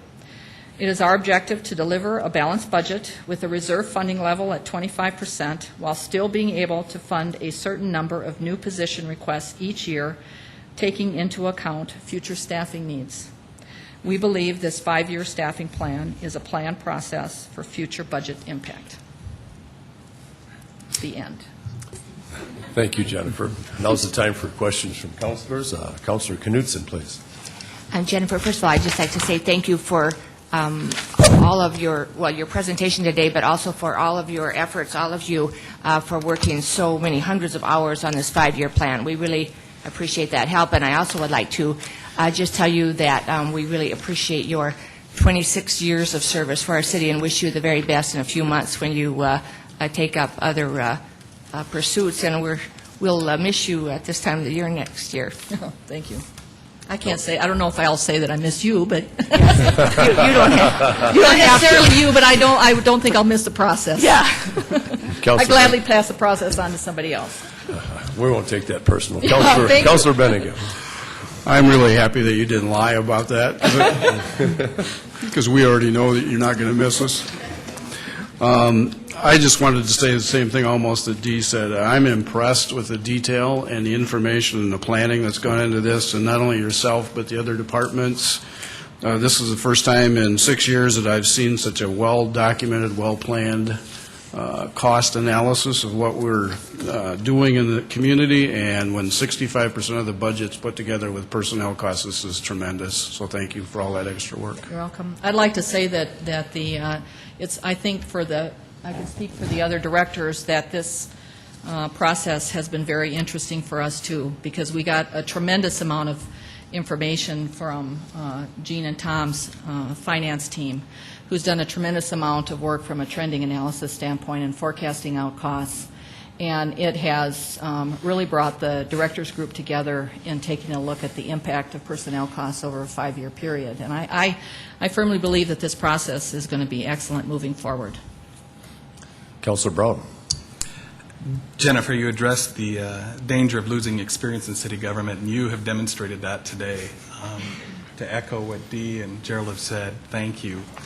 I was skeptical whether we could get to this point, but I should have known better with you behind it, and I'm deeply appreciative for what you've done here. Well, it isn't just me, it's the rest of the directors, too. It takes a leader to take the charge of it, and we deeply appreciate what you've done. This is a landmark step for the city, and it's a tool that you can be proud of even in retirement. Thank you.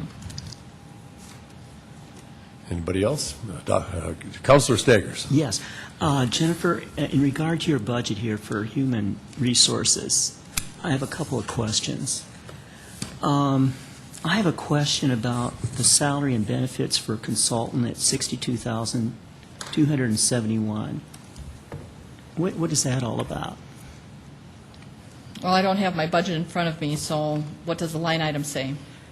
It says professional services, $62,271, salary and benefits consultant. Is it for 2203? Yes. Well, it's going to be for our training consultants. Or is that our salary? Okay. We're going out for a salary and benefit study in 2009. It's part of our collective bargaining process, and we do that every 8 to 10 years. And we're getting ready to go out for an RFP at the latter part of this year to do a salary and benefit study. And then we'll be discussing that with the collective bargaining unions during the collective bargaining process. Yeah. Didn't we have one of those just a few years ago? The last time we did it was in 2000. We do it every 8 to 10 years. Okay. Then also another question I have is in regard to, it's on the summary sheet, independent contractors. In 2008, there was a budget of $112,930, and for 2009, it's recommended $143,306, a 26% increase. What are those? Well, I guess what I would ask is if we're going to have a review of my HR budget, I'd like to be scheduled for a different time to do this. My presentation today is specifically geared to the staffing plan, and I don't have my information in front of me, so I would respectfully ask that I be rescheduled to address these questions. Very good. I will confer with City Clerk Deborah Owen, and we'll come up with. Do you want to be at the end of tomorrow, Jennifer? Sure, that'd be fine. Very good. Thank you. Councilor Costello? All right, very good. Thank you for that, Jennifer. And now, number 4 item is the review of the 2000 expense codes with Gene Rowenhorst once again.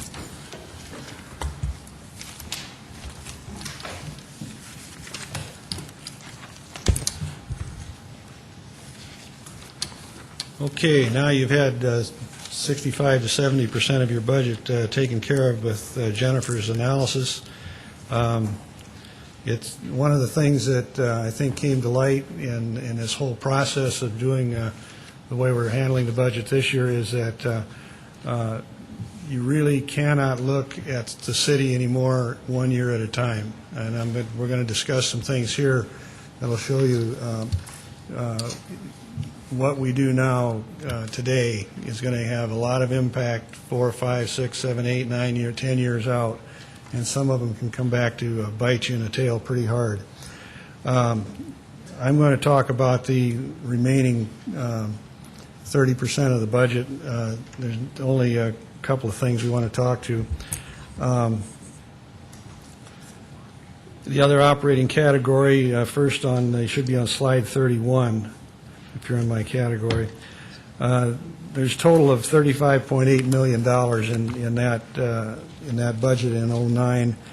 You'll note that the two big ones are supplies and materials, and repairs and maintenance is where we've had the most increase over the year. If you go down to slide 32, the increase that we're talking about on the $35 million is $3.7 million. And supplies and materials accounts for 1.9 million, almost $2 million of the 3.7 million. And the other one is repairs and maintenance, and we'll talk you through that as far as how the repairs and maintenance and the supplies and materials are going up. Supplies and materials changed from '09 to '08. 1.975 million. The largest part came in streets in what we're doing there. So you can see again that we're devoting funds to the goals that the mayor and the council have set again to deal with streets. The big thing that is going on there is chemicals. If you go to chart 35, you can see that from an expense standpoint, everyone's aware of fuel and lubrication. We have that in one deal, so that's not all fuel, but most of it is. $816,000 was the increase. Chemicals in streets was a $565,000 increase. That's 29% of the increase. And then clothing and protective and small equipment, protective gear and small equipment was $248,000, and we had others, miscellaneous items for $344,000. So that's how that $1,975,000 breaks down. But of course, the chemicals and fuel are the two big ones that bite us. You go to slide 36, the unleaded fuel prices. Everyone's aware of that, and we've seen how they've gone up. Going to slide 37, to give you a sense in 2008 of what we budgeted for fuel prices and what we have in our 2009 budget. It's up substantially in terms of the unit price. I saw you see that crude oil was trading at around $119 today.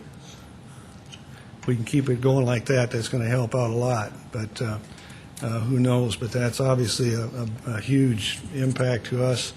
Streets and police are the two that get hit the hardest by fuel charges, and we're going to have to pay a lot of attention to what happens to this as we go forward.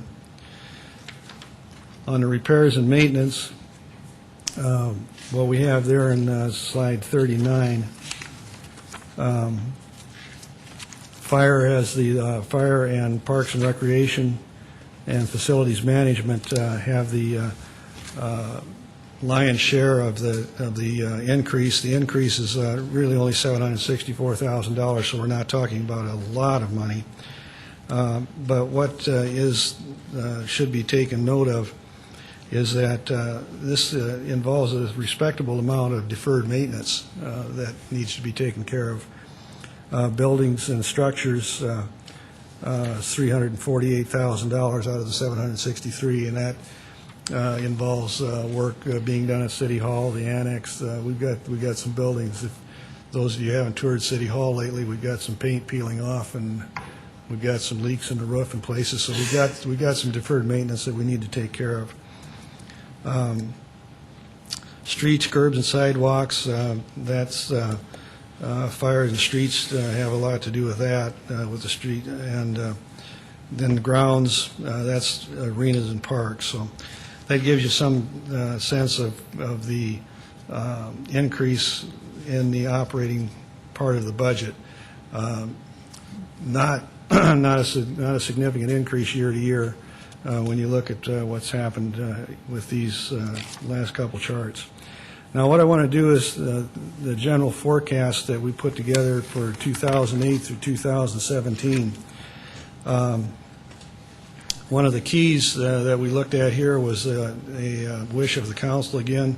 The city council desires the city to have adequate reserves to cash flow city government and to meet any emergencies and ongoing plan for a fiscally sound and balanced budget. So we did some forecasting, trending type work.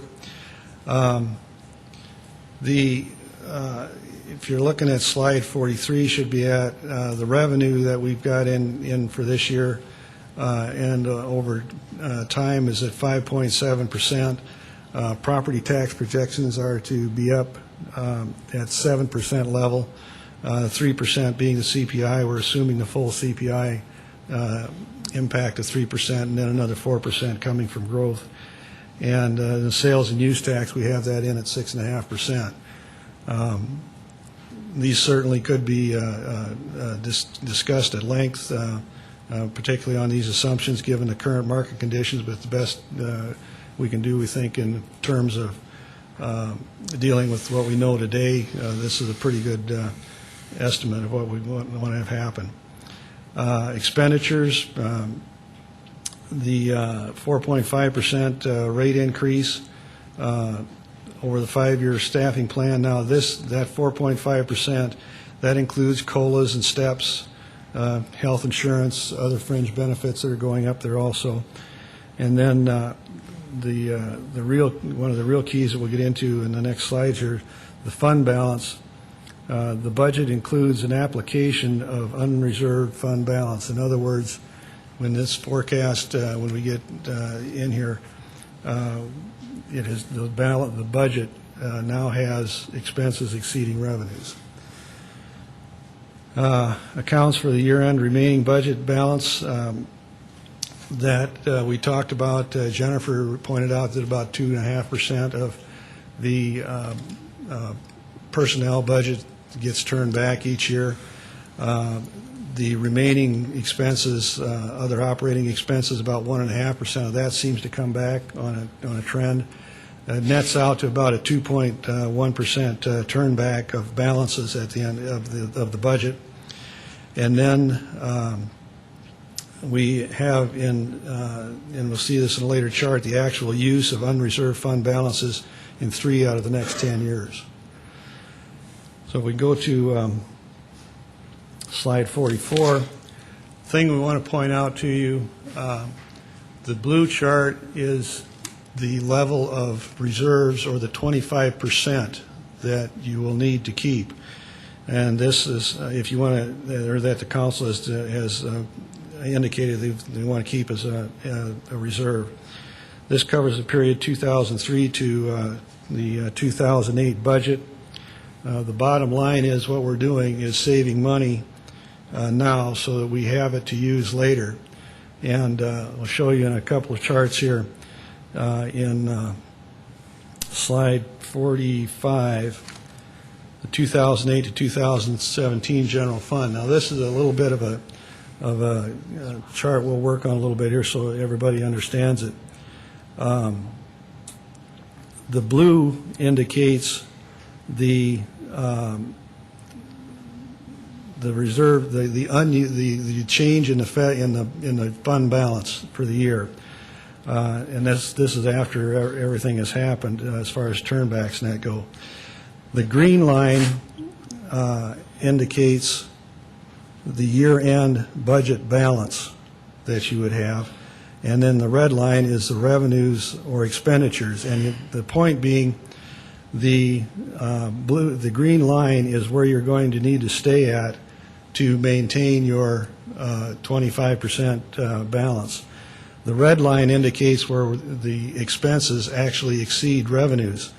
But if you look at in years 2012 and 2014 in particular, and to some extent in 2015, you actually use fund balance. In the other years, there is fund balance remaining, but with the reserve or with the turnbacks, you don't actually use fund balance.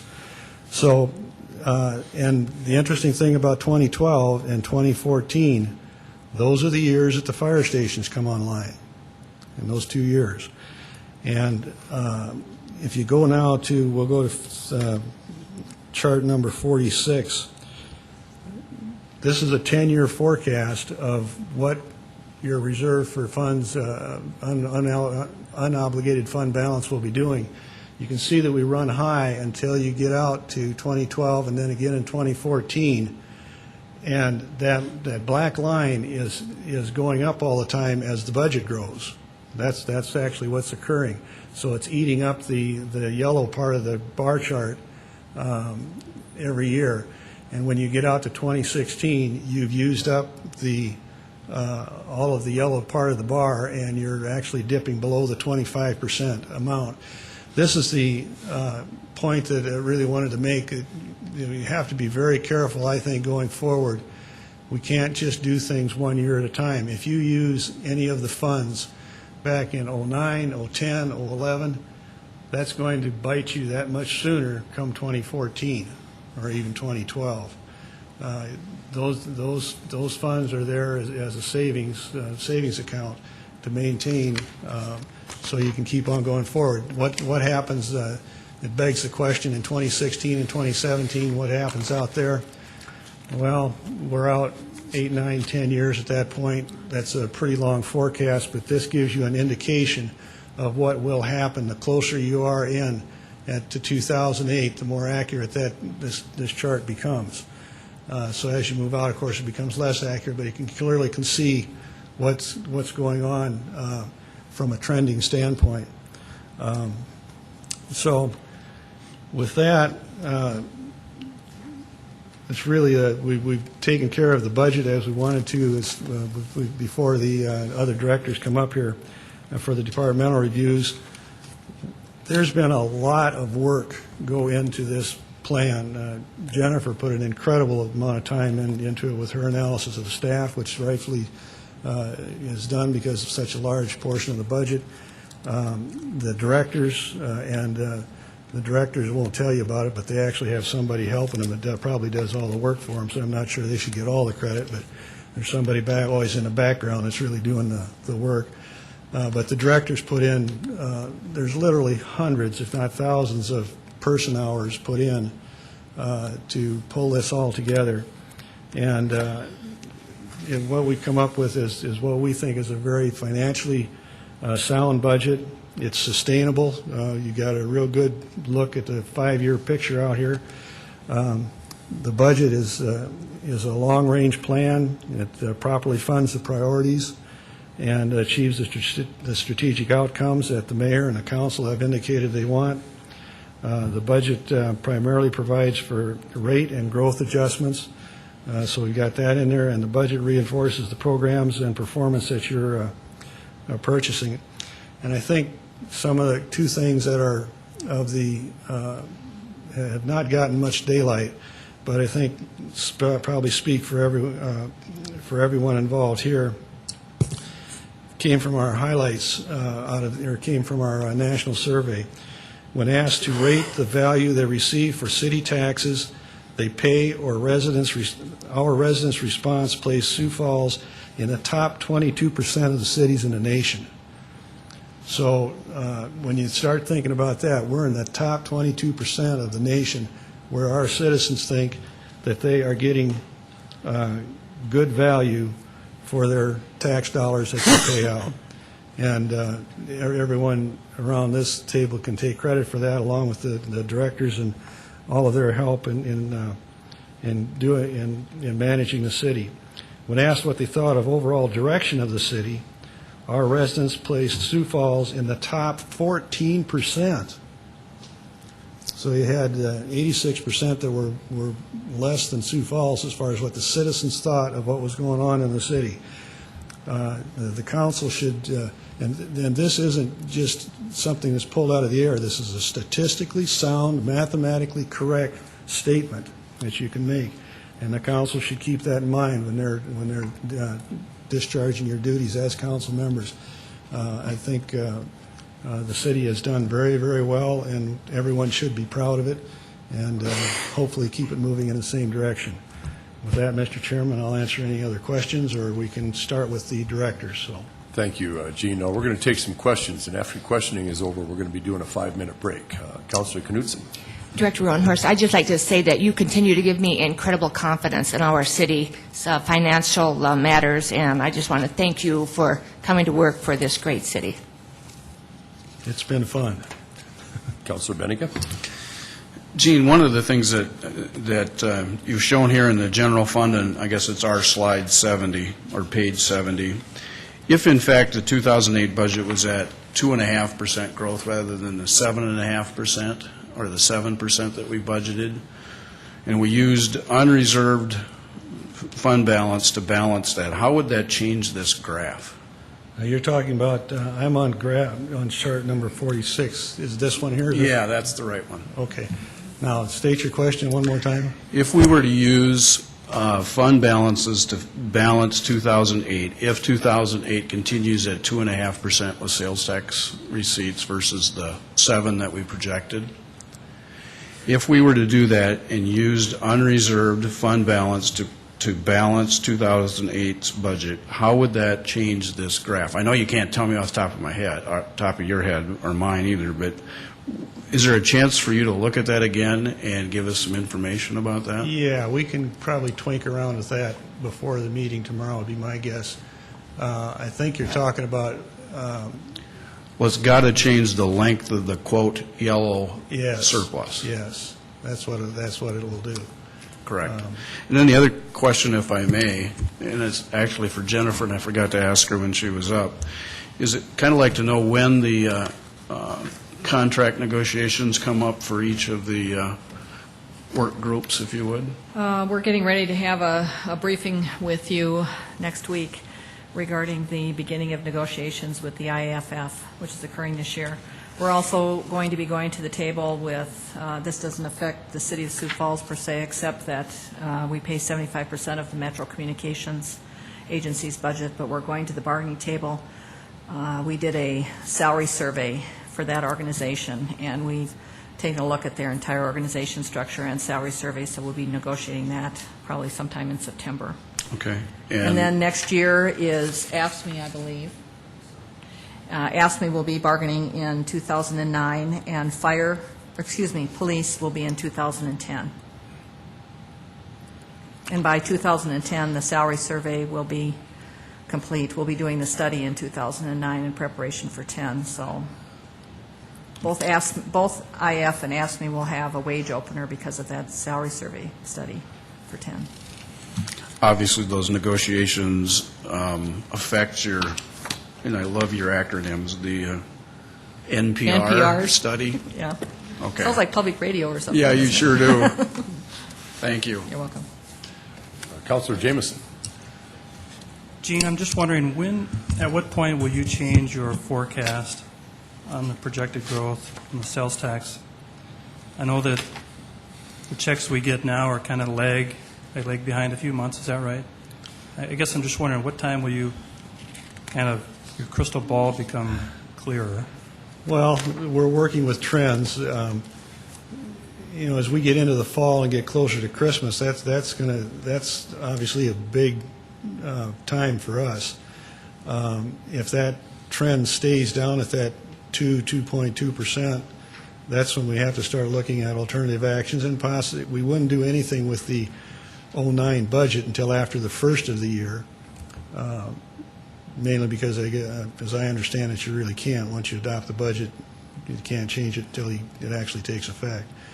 But we're going to be watching this thing very, very closely to see if I'm hoping it doesn't stay there, but I don't know. Councilor Costello.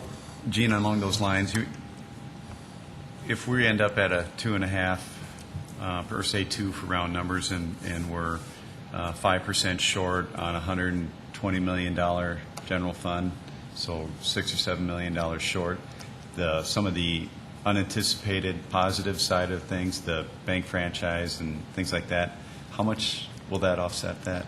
Well, we've got it right now. if it runs out, we ran it out assuming it stays at 2.2%. And I think I showed that to you in the, or at least told you about it in the informational meeting when I did my financial report. We've got enough to cover that difference right now if things don't change. That's why I say we're not ready to, this is not a catastrophe. We're not up against the wall and nothing like that. So I don't want to transmit that kind of an opinion. It's something we have to watch very carefully. That we've not had to deal with it in the past, at least not since I've been here. You did have to deal with it back in 2001. But we'll be back here plenty soon if we need to, which I don't think, right now I would say we probably won't need to have the council do anything. But we're going to have to be watching where our extra money is coming from. It's going to be a big deal when we hit September, October. If the money's not flowing in, then we're going to have to take some corrective actions. So, okay, just to clarify that, so through, you forecasted out through December that even if we stay at a 2.2% sales tax growth, that we won't need any supplemental appropriations or use of unreserved fund balance? We don't think so at this point because we've got enough offset on the revenue side to cover it. But Well, that's certainly encouraging. a lot of it depends on how much comes rolling back from the departments at that time of the year. So from that standpoint, this you should have your budget book. This has got the budget sliced and diced in several different ways.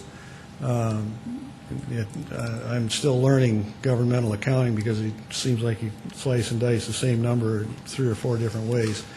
And we would hope that this becomes the thing that you really refer to as far as looking for your detail. If you do want to actually get down into the minutia of the budget, I think we've got 9 manuals that we did deliver over here for you to dig through. If you want any information on details like that, I'd suggest that you send the department head that's involved an email and ask them for any information. Probably the quickest way to get that back, get that kind of information out. With that, you want to take a break, and then we'll start with the departmental heads, or okay? Councilor Brown, please. Gene, I want to just briefly revisit the mill levy. I was doing some math here. You're the numbers man, so correct me, but to bring some clarity to that discussion, if you figure this on a $150,000 home, I believe our 2007 taxes payable in 2008, the mill levy was .00435, which would equal taxes of $652.50. You take that same house on taxes in 2008 payable in 2009, our mill levy dropped to .00432, which would be $648, which means your city share of taxes on your home has gone down $4.50. It's been trending that. If you remember last year, we had a discussion for about 4 or 5 years. I haven't done the numbers for What this year, changes it is how the county would set the valuation of your home, Yep. Not the city's share of taxes. If your valuation stays the same, is going down. Yep. Very good. We will reconvene at 5 o'clock. Thank you.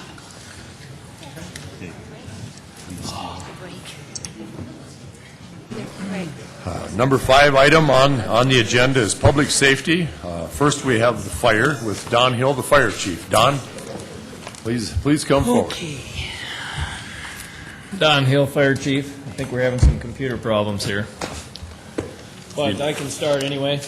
The next section begins on page 75, public safety, and I'll kick off for both police and fire.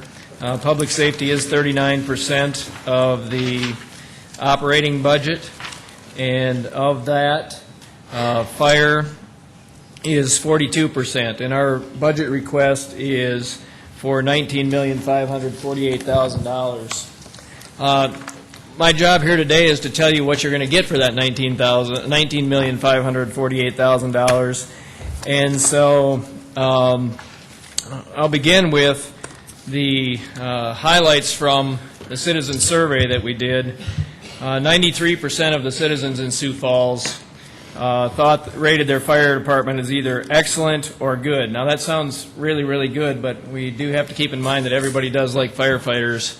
And so I think just as importantly are the next two statistics, where that's 81% of the people thought their fire prevention services were good or excellent, and 78% of the citizens feel safe from fires. Regarding the fire prevention efforts, when our accreditation team was here earlier in the year, they were very impressed, especially with our school program. And I'll talk about that a little bit later when I get into our programs. The next slide is our major programs. And as I said, our budget request is $19,548,870. And of that, nearly all of it is devoted to fire suppression and emergency medical services. Now, in that category, under that program, or under those two programs, fire suppression and emergency medical services, we've included everything that we would need to operate just to respond to fires and medical calls. There are a lot of value-added things included there, such as when firefighters who are in stations do inspections, but that is what it would take just to respond to fires and just to respond to medical calls, and that's about $18,223,000 of our $19,500,000 request. So that includes most of the personnel costs, most of the operation of stations, most of the vehicles, most of the equipment we buy. And then our other programs include our hazardous materials response, our rescue response, and our special programs. Of that fire suppression and emergency medical programs, of those two programs, EMS is about 55% of our total volume of calls. So we had just under 9,000 calls last year. 55% are medical. The next slide, which is gets into performance measurement, and that I believe is about slide. I have to look through my glasses here a second.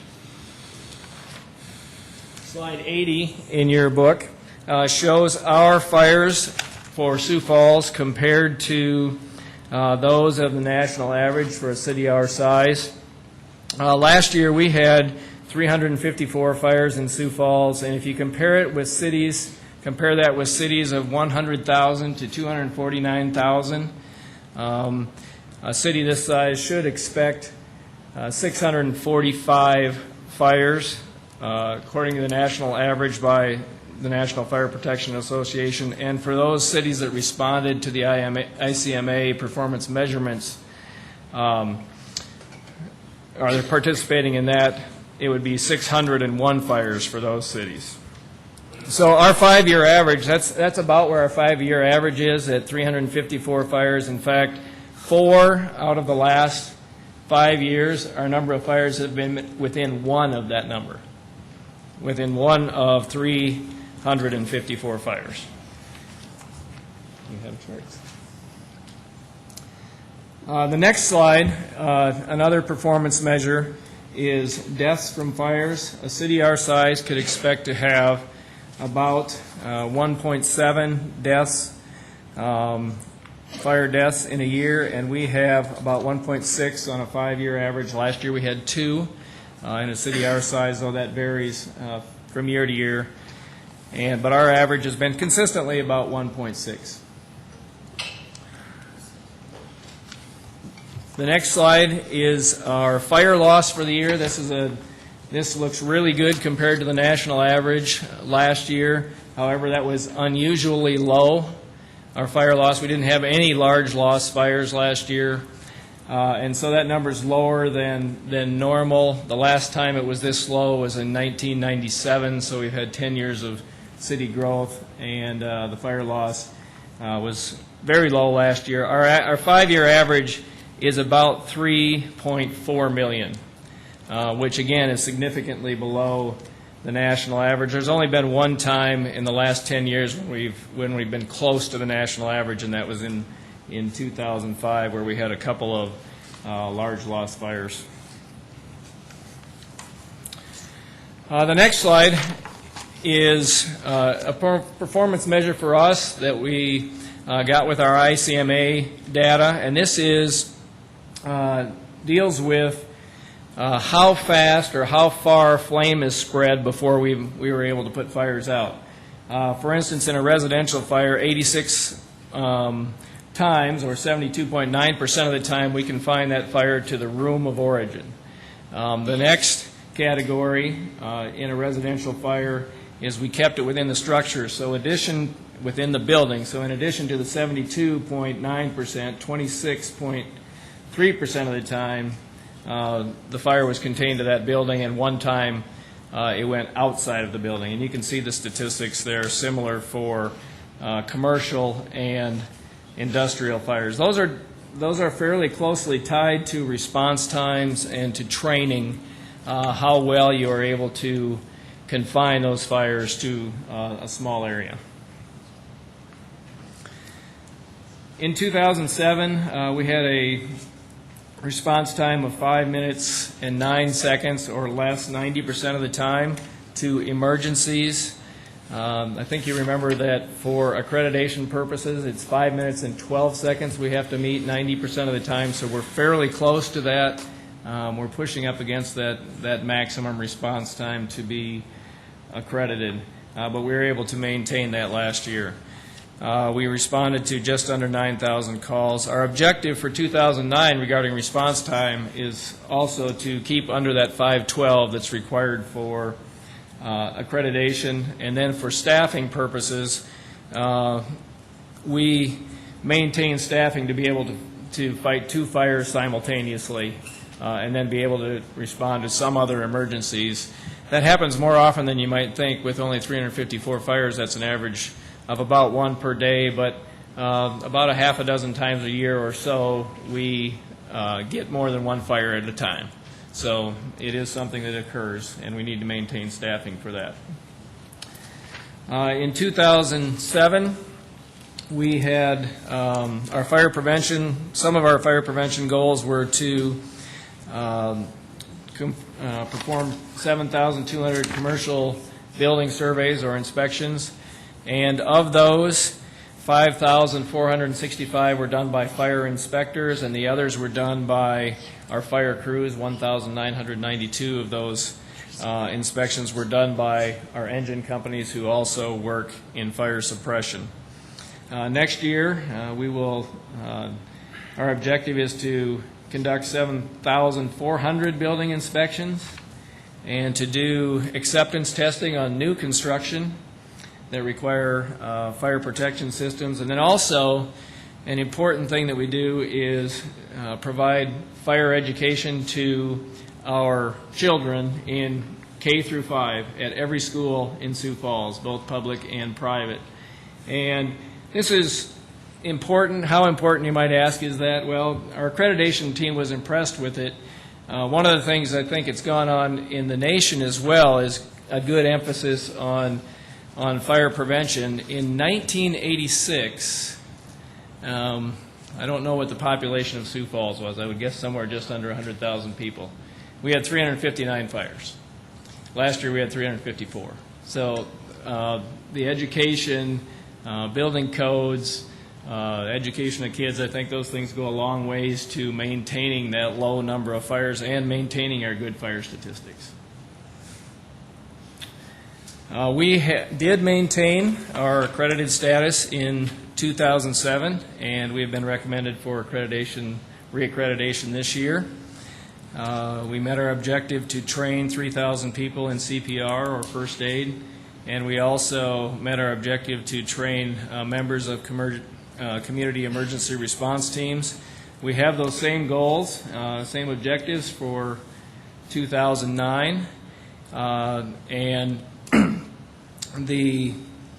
again, the thing that we really want to focus on is our accreditation and maintaining our accredited status, which provides us with planning tools, opportunities to identify our strengths and weaknesses, and continuous quality improvement. Do you have any questions? Very good. Thank you, Don. Councilor Brown. Don, first of all, I want to thank you for putting your performance measurements in here and showing and demonstrating how that can really be beneficial in this budgeting process. I appreciate that. But a question, especially considering that 55% of your calls are EMS, and you're going to know where I'm heading with this because you and I have shared emails on this, probably the biggest complaint I get from citizens is why are we taking those big fire trucks out on those calls? So this might be a good opportunity to explain why that's done. Well, it's done for a number of reasons. First of all, some stations do have smaller vehicles, but a fire crew is completely ineffective with less than 4 people. So anything that we would take to an emergency medical call, we would respond with all 4 people. And many emergency medical calls require more than 2 people to respond. If we were to respond with smaller vehicles to medical call, to all our medical calls, we would have to purchase additional vehicles. And so if we purchased additional vehicles, we would have to have additional places to store them, and we would still need the fire trucks. And so you would essentially be taking a fire truck out of service to respond with another vehicle that you purchased, and then when the call was over, then you have to come back to the station to get the fire truck again before you could respond to another call. So it's really not more efficient at this stage to respond with another unit. Councilor Bennigan. Don, in the detailed budget that we got in the back of our book, that it shows a 3-year history and then this year's recommended budget, one of the areas that's down in revenue is fire inspections. And I guess I'm wondering why that would be, and that's a projection, obviously, of this year's budget versus next year's budget. I'm assuming we're not going to be doing less inspections. No, we are. It's on page 100 of our sheet, if that helps. Yeah, and I don't have that. I don't have exactly what you're looking at. But we are not going to be doing less inspections. It's a projection of the fees that we collect from inspection services such as crowd control, et cetera. Okay, so actually, the assumption would be, since last year was 126,000, maybe this year's budget projection was also too high, at 170? Yes. Thank you. Councilor Costello. Donna, your 42% of the public safety budget are for $19.5 million. Of that $19.5, how much of that is wages and benefits? Just under 90%, 80-some percent, upper 80s. Which are? It's about $17 million, roughly, Okay. is wages and benefits. Which are really, we're on obviously a union contract, and there's really no control over that. Right. Our overtime costs, as you heard earlier, are about 2.4%. Okay. So they're fairly low. Thank you. Councilor Jameson. Don, you talked a lot about the accreditation program you're involved in and how it benefits you and gives you guidelines and goals. How about the citizens of Sioux Falls? How do they benefit from your accreditation? The citizens benefit by having a fire department that meets the recommended standards and also is looking to improve itself by better planning for hazards that could happen to the city. A big part of that is planning for the various types of emergencies that you have. So your fire department is prepared to deal with flooding in specific areas of town, specific kinds of emergencies that could happen in what we call target hazards or hazards with a lot of potential for property or life loss. Also, the response time, knowing that your department is meeting the response times, because in the fire service, response time pretty much equates to good service. You need to get there fast in fire emergencies and other kinds of emergencies, and so meeting that response time as part of accreditation is very important. Councilor Jameson. Does it save us money on our insurance if you guys are accredited versus not? At this point, it does not. However, the insurance services offices is considering several changes to their program that rates fire insurance. What they are considering and what we would support is that they would give credit for accreditation of fire officers that meet national standards, credit for implementation of a strategic planning tool that we have in place, credit for credentialing of telecommunications operators, and also for some other core competencies that we go through with accreditation, and that is under consideration for the first time now. And so we were originally scheduled for a visit by ISO Insurance Services offices in 2008, but it sounds like that will be in 2010, and if these changes take effect, they will happen in 2009, it looks like. So that would be good. Councilor Staggers. Yes, Don, in regard to the revenue that the fire department receives, you get $390,000 from fire premium reversion. How does that work? That is collected by the state of South Dakota, and the state of South Dakota then turns back a portion of this fire insurance premium tax, essentially, to the counties, and the counties distribute it to fire departments. Also, too, I noticed that for 2009, it's projected to spend $45,000 to relocate your office and an inspector's office. Can you say something about that? Our facility was built in 1989, and there's been some growth in staff positions since then, and as a result, we have some overcrowding in the fire prevention area, especially. The fire station at headquarters also does. But this would be to redistribute some of that space so that essentially we'd be making my office much smaller and allocating those spaces to inspectors. Okay.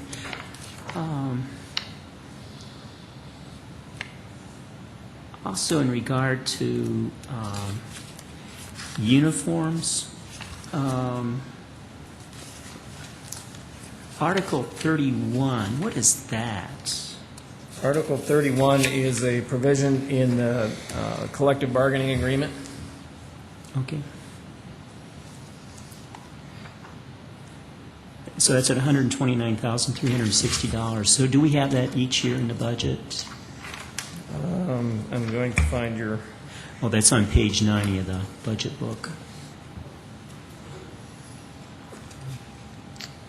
And you said,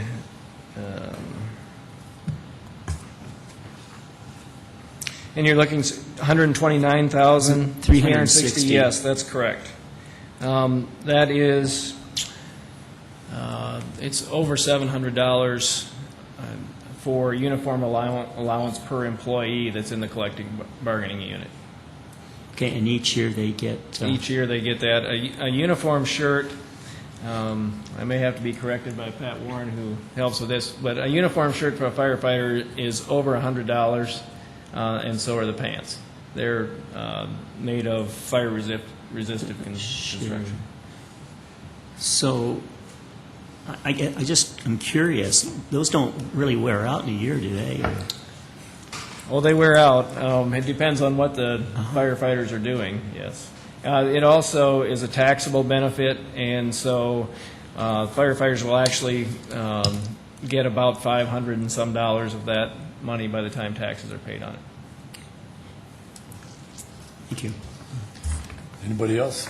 Very good. Don, I'd like to compliment you and your fire department. I was at your accreditation hearings, and I was waiting for him to come up and kiss you because he did so well. But another thing that myself and 3 members of my family took your CPR course, and Kelly Grogan made it very interesting, and it was very informative. The place was packed to the rafters, and I think that's a great service to the community, so I thank you for that. He does a great job, Kelly does, and we're not looking forward to the time when we have to replace him. Very good. I'm sure you'll find another character. All right. Thank you for that, Don. Next up, we have Police Chief Doug Barthel. Doug?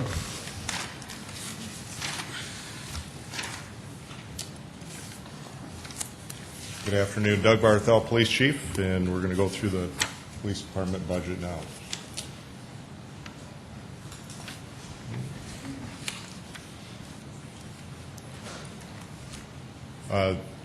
There's just a pie chart, and it breaks out what percentage of public safety is police and which is fire. We have 58% of that. Talk a little bit about the survey highlights. I know the mayor mentioned them also in his budget address, but we thought we'd hit on a few that dealt with police. The top one, of course, we're very pleased to see that 95% of the citizens feel safe in their neighborhood during the day and 80% at night. And then when we deal with the downtown area, 88% feel safe during the day, and unfortunately only 41% at night in the downtown area feel safe. I think some of that might be attributed to, some of it's a perception issue. I think when you're dealing with downtown areas, I think you might talk to people in most bigger cities, and they might feel that downtown is just simply unsafe at night. I beg to differ with our city, and I'm going to see what we can do to help change that perception. But I think if you look back 4 or 5 years ago when we had the loop and some of those issues going on in the downtown area, this probably was a more accurate figure. But you look at the way things have changed down there now. If you go down there in the evenings and you see all the activity and the people eating outdoors and those sort of things that are going on, I think speaks highly of our downtown area. But as I said, obviously the perception is out there that it still isn't a safe area, so we're going to step up our patrols in that area and continue to work with the businesses and do what we can to help change that perception. We broke down the department into 4 major programs, and I'll talk about each of those in a little more detail as we go through this. Obviously, the largest one is patrol and traffic, and that's, I think, what most people think of when they think of the police department, the officers out in the marked cars and on the streets. The other 2 are investigations, and then community services, and then another category, which includes animal control and other agency contracts. As you know, we've kind of divvied up the subsidy program throughout the city, so we have a portion of that now in our budget, and Metro Communications also in that. First one we'll talk about is patrol and traffic. We'll talk a little bit about 2007, some of the things that we did. As you might recall, that's the year that we developed the street crimes unit. Although it's only a 4-officer unit, it's been very successful. We've had some great results from their efforts, and you can read there some of the things that they've done in that past year, and we're continuing to do that again this year, and we're going to expand on that into next year, not only with just those 4 officers, and I'll talk about that a little bit further and how we're going to accomplish that. Also part of the patrol division is the traffic section. A large portion of what they do, other than the traffic enforcement dealing with the accidents, is dealing with all the special events. As you can see, we had over 75 special events in that year, and some of those require a huge amount of resources, but I think that's really what makes our city a great place, because of those events that we have. They also are involved in the traffic safety issues, and we conducted 10 saturation patrols in that year and had 72 DWI arrests. We actually received some highway safety grant money that we're able to use to help pay for the overtime for those saturation patrols. In 2009, moving forward, we're actually taking this is a different new approach for our department, and it's the approach that all the city departments are taking. We're going to use performance measurements, and I'm anxious to work on that and meet some goals. In the past, we kind of set kind of more of a general goal, and this time we're going to actually put some numbers to it and try and achieve that. For patrol, we propose to reduce our average response times on high priority calls by 5%, from a little over 8 minutes to just under 8 minutes. We're going to utilize the street crimes unit to target gangs and reduce related crimes such as graffiti, and our goal, we currently had 122 of those sort of reports, and we want to target that to 100 reports or less annually. Obviously, we'd love to see 0, but we're going to take it a little bit at a time. And then for traffic, we're going to reduce or maintain the ratio of injury-producing accidents per 1,000 from 7.9 toward a target of 7.0. And how we plan to achieve that, and as you saw in the staffing portion of the budget presentation earlier, there are 5 new officers that are put in there for 2009. But another piece of that that we're going to embark on for next year is a new deployment strategy. Our department last year, towards the end of the year, purchased some staffing software that we received some grant money for. And this program actually evaluates your number of calls for service, the time of day, the amount of time that you spend on those calls, and then also looks at your current number of resources that you have, and it basically runs thousands. This program actually ran about 30,000 different scenarios against all of our data and comes up with a best case scenario of how you can deploy your resources. We were doing a good job, but it basically told us that there are ways that we could be doing it better. So what we are planning to do in 2009 is reallocate some of our staffing hours, because before you had to staff for some of the peaks, and then you also had some valleys in there, but in order to cover those, you had to have sufficient resources out on the street. Unfortunately, you have times of the day, say for example the night shift, which currently runs from 10 at night till 6 in the morning. They're extremely busy till you get up to about 3 in the morning, and then it drops off considerably, and there's virtually nothing going on for those 2 or 3 hours at the end of their shift. So beginning next year, we're going to actually lessen the numbers on some of the current hours. We're going to keep the same 3 shifts, but we're going to actually add 2 10-hour shifts.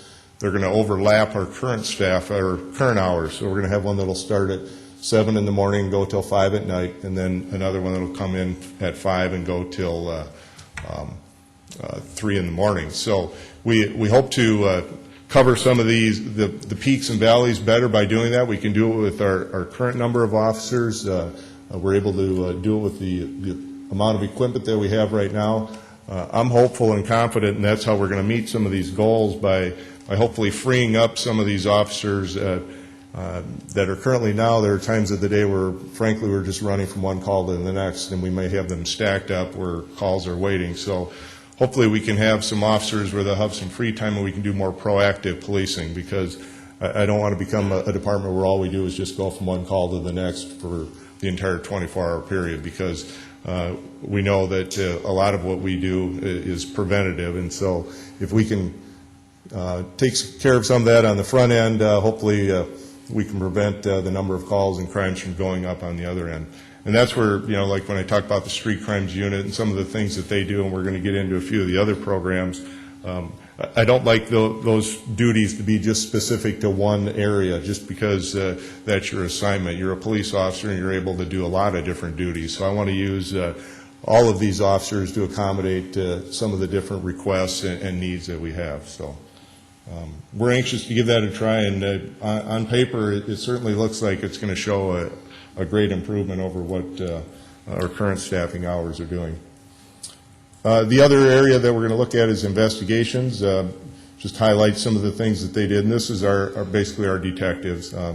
So in 2007, actually it's itemized out there, the number of cases per unit as it's divided up. We had a little over 14,000 case reports that the detectives followed up on in 2007, and obviously seized a fair amount of drugs too during that time. In 2009, we proposed to maintain or increase the clearance rates on Part 1 violent crimes, and by that I mean the more serious crimes, the federal UCR categories, which is uniform crime reporting. They have a ranking system for crimes, so homicide obviously is number 1 and rape is 2 and so on. So we're talking about serious assaults and larcenies, burglaries, rapes, homicides, those sort of things. So we would like to see our clearance rate improve on that from a current level of 61% to a target of over 65%. And then also with property crimes, we'd like to go from 36.5% to a target of over 39%. Again, that'll tie in with hopefully freeing up officers out on the street. Maybe there are ways that they can use some of their free time to follow up on some of these cases rather than it being just specifically with the detectives. The other service area is our community services division, and that's the area that has our school resource officers. They also have the DARE officers in there. We currently have an officer in all the public high schools, O'Gorman and Sioux Falls Christian, then we're also in all the public middle schools. And I think sometimes people think of the officers in the school as kind of an added thing and a luxury, and that it's kind of over and above what we do. But in reality, they're responding to calls just like other officers would, and if they weren't in the schools and addressing problems and concerns around the area of the school, if they weren't there, another officer would have to respond to it. So you can see in 2007, they were assigned 750 cases. Had they not been assigned those cases, they would have been given to detectives to follow up on. And that's in addition to all the actual reports that they take in the schools. Our DARE officers, they also, in addition to teaching DARE, do the same sort of thing around their schools. They did 71 fifth grade classes in 30 different schools in 2007. And the Citizens Police Academy continues to be a very popular program with us. We do that twice a year. In 2009, we would like to maintain or increase the amount of traffic enforcement by our school officers and DARE officers on it or around the school property by 5%, with a, and you can see the numbers there with our target of over 900 citations. So we're hopeful by freeing up some of their time, and that occasionally they get called away from their schools as the shifts get busy, that hopefully they'll be able to concentrate their efforts more on their schools. And then the rest of our community services are we're going to continue our outreach and education efforts with the community by maintaining or increasing the number of training seminars presented each year by 5%. And again, not just specifically a couple of crime prevention officers increasing their workload by 5%, but I'd like to use more of the the officers out in the street, which we do that now. It might be detectives that'll come out and speak with you, or it might even be the officer that's assigned to your area.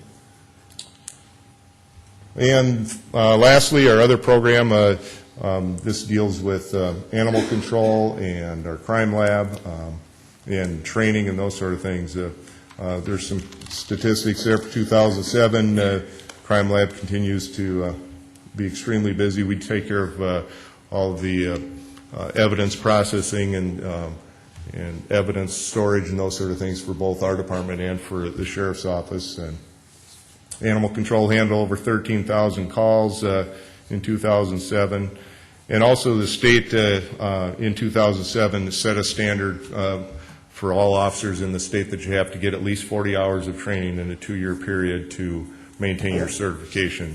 And as you can see down below, we've actually set a goal for our department that we want to do that every year rather than we've always met that goal prior to that, but I think it's important that we meet the state standard and I think be above that as well. And I'm confident that we can reach that goal.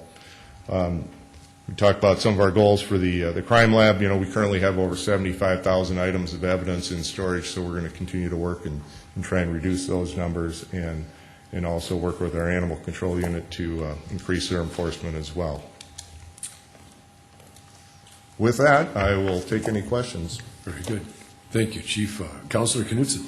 Chief Barthel, thanks so much for your leadership in our city. I just wanted to tell you that recently, one of your recent Citizens Police Academy sessions, 2 of my very close friends went through every class, and they just raved about it. I mean, they just said the nicest things about that, and I actually was remiss. I should have sent one of those. I should have sent both emails to you. They were just really very impressed with that program. Thank you. Councilor Kenny Anderson, I'm sorry. Chief, with the city growing and becoming more diverse, what do you see as being the biggest challenge to your department at this time? In the area of diversity? Well, just basically, you talked about having a new gang crime unit, an internet crimes unit. What do you see as being your challenge as you're growing as a department also? Well, I guess to deal with the diversity issue, language barrier is probably the biggest concern that we have with that, and we obviously have some things in place to help deal with that. We use interpreters and language line and those sort of things. Personally, I'd like to see a workforce, a police force that is equal to the same percentage and mirrors our population. Getting to that point's a challenge. We do what we can to recruit at different diverse locations and try and get those people to apply and actually become a candidate that is hireable. We aren't going to hire someone just simply because of their background. I think probably the best way to get to that point is going to be, if you might have a refugee that comes from a different country, and it's difficult for them to communicate and speak in our language and know our customs. That person probably isn't going to become a police officer, but their children probably could become a police officer. So we work closely with them, especially with our officers in the school, and we try and use that as a recruiting tool as well. And I'm hopeful that we can get to that point, and I think we're starting to make strides that way, but it certainly is a challenge. As far as dealing with any one particular crime, I think that's part of what makes Sioux Falls a great city. We don't have, one particular area or one particular crime that's just run rampant. We certainly have our fair share of issues and, drugs and gangs and some of those things, but I think we're still of a size, and our department is still of a size where we're able to get a good handle on that. A prime example, and these things don't happen overnight, but is like the Loop or the Pettigrew Heights area, those sort of things. It takes several years, and we know it's not just a police issue, and there are several other city departments that helped in both of those efforts. But as I said, I'm glad that I'm kind of stumped being able to just come up and say, yeah, it's meth or this or that, because there isn't any one big glaring issue out there. Thank you. Councilor Staggers. Yes. Doug, I have a number of questions. In the past, of course, we spent a lot of time talking about ratios and things like that. And so in the 2009 budget, you have 5 new police officers, and you alluded to that in your comments. Can you provide us with a little more justification for those 5 officers and what you're going to be having them do? I set as a goal for when we started working on this staffing plan, which worked together within all the city departments, and which, by the way, I'm very comfortable with the plan that we've agreed upon and laid out for your approval. I said as my goal I'd like to add 1 officer on the street 24 hours a day, 7 days a week. In order to reach that goal, it takes 4.2 people to do that. We can't hire 0.2, so for next year we've proposed to hire 5, and then the following year 4 and 5 and 4, and follow that cycle. I'm confident that along with our new staffing deployment strategy, and that's a pretty good growth rate if I look at how the city is growing now, and I think if we can maintain that, I'd be very comfortable with that. So basically you're saying they're going to be on patrol then, these 5 new police officers? That's correct. Okay. And then also, too, the question of endurance tests. Does the police department have endurance tests? In other words, physical workouts? As a part of the entrance exam? No, as ongoing employment. No, we don't. Has there been any... Of course, you have to meet, you have to be able to perform your job. We don't say that you have to be a certain height or weight or certain muscle mass, but you have to be able to perform all the duties of your job, and if you aren't able to meet that, then we obviously need to address that. So there are different requirements for different police officers then when it comes to meeting physical requirements? Well, it may depend a little bit on their assignment. We do have some areas of our department, if someone's injured, where they can work in a light-duty capacity, like taking reports over the phone or working at our information desk.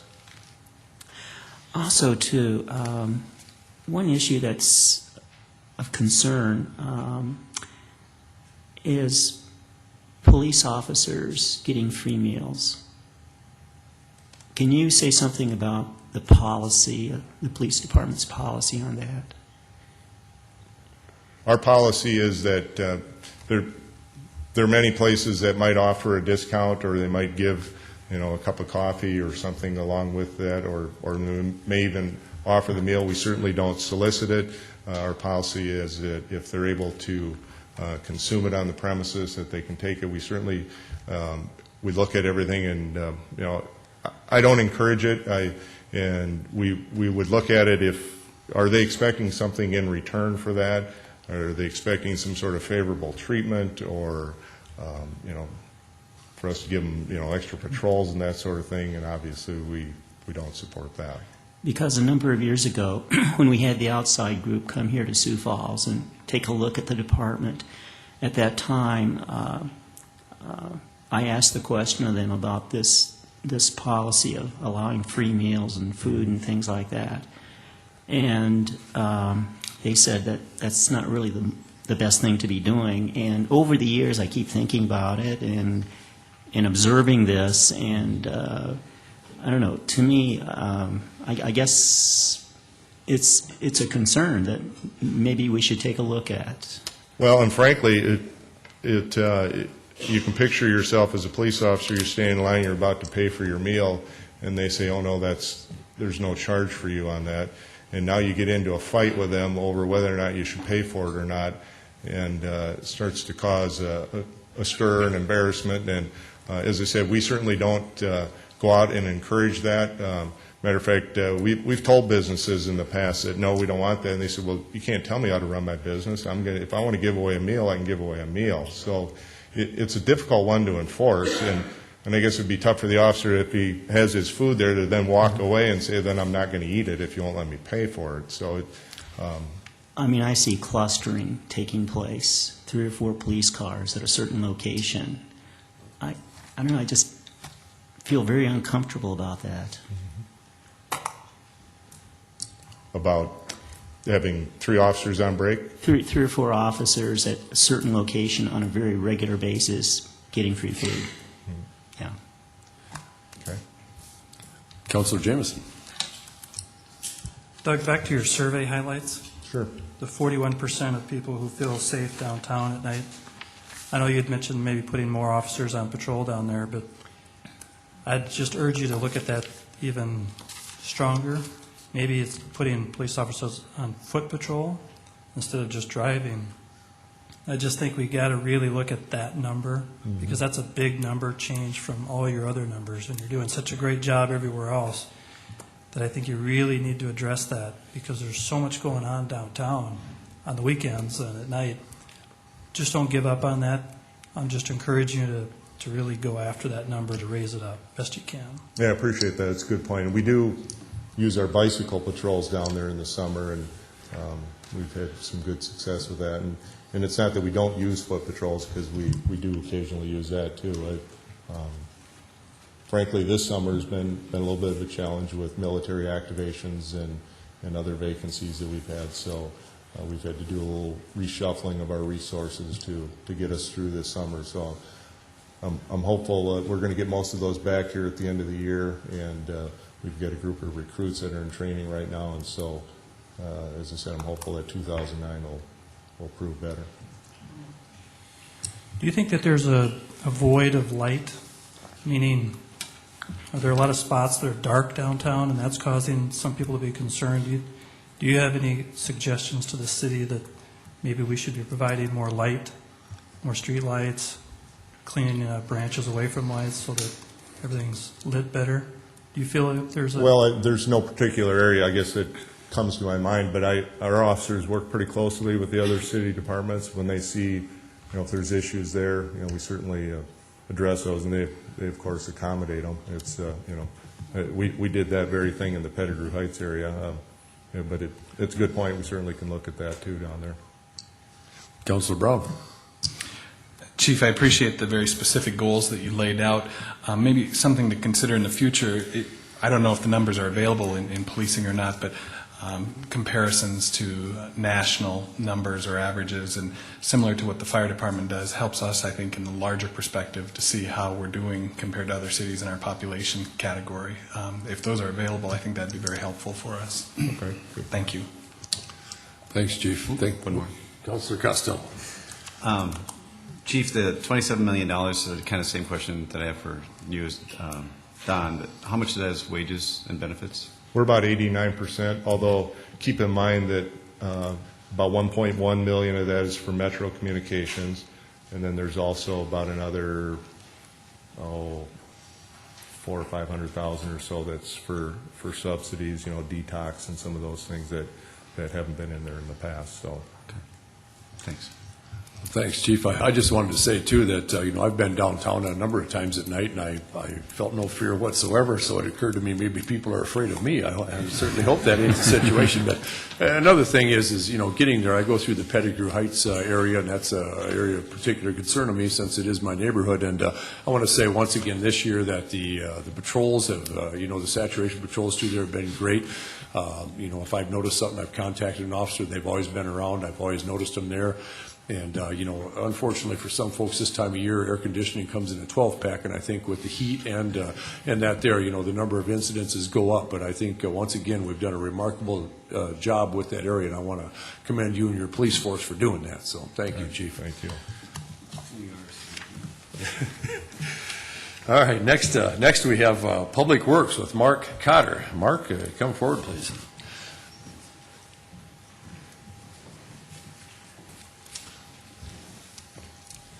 Well, thank you, Council. Mark Cotter with the Office of Public Works. Just as Gene Roanhorst mentioned, there is a lot of people that are involved in the budget preparation and compiling, and we have our team here today if you have detailed questions after we get through our presentation. The culture statement of Public Works is excellence in public services starts with investing in our team's technology and equipment. We are committed to planning, constructing, and maintaining the public infrastructure while managing and protecting the environmental resources. And we will meet these responsibilities through the wise use of public funds, therefore providing you a better quality of life.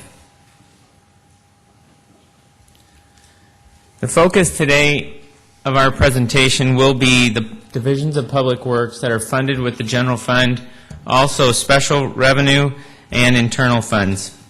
Recently, you've supported us after seeing and hearing the detailed rate reviews for the sanitary landfill, light and power, water purification, and water reclamation. First, let's talk about the division of the general fund that funds public works. That piece of the general fund is coded as highways and streets, and we have 3 divisions in that category. Breaking that down is, first and foremost, is streets. That makes up 75% of that budget. Next is engineering at 22%, and last is our office at 3%.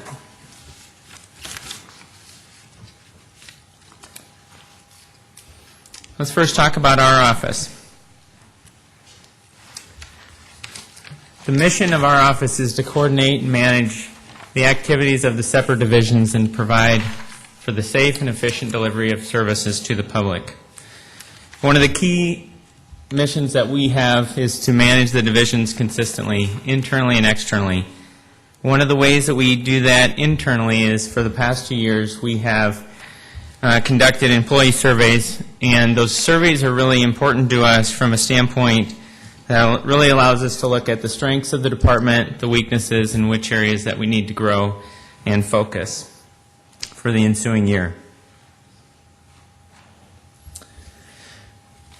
Talk about some public works highlights that you've seen and been involved in the past year. For the second year in a row, prior to the budget presentations, we have brought a package of all the utility rate adjustments forward before going through the operating and capital budgets. You've also been involved with several changes that we've worked with the development community in instituting a more equitable share in growth and the cost of growth with the developers. A very important step is that we continue to promote water conservation through the rebate program. We expanded 2 of the programs this year to add non-residential, and we also added a new program, as you know, that included irrigation timers. With one of our largest inputs, which is fuel, we are certainly looking for opportunities to conserve fuel through conservation measures. And then lastly is that you'll see 1 to 2 times a month those fact sheets that we put out from the different departments to give a sense of what some of our teams are doing that you may not be aware of, but we're certainly hoping that you're interested in those. The other component of our office is the GIS team, the Geographic Information Systems team.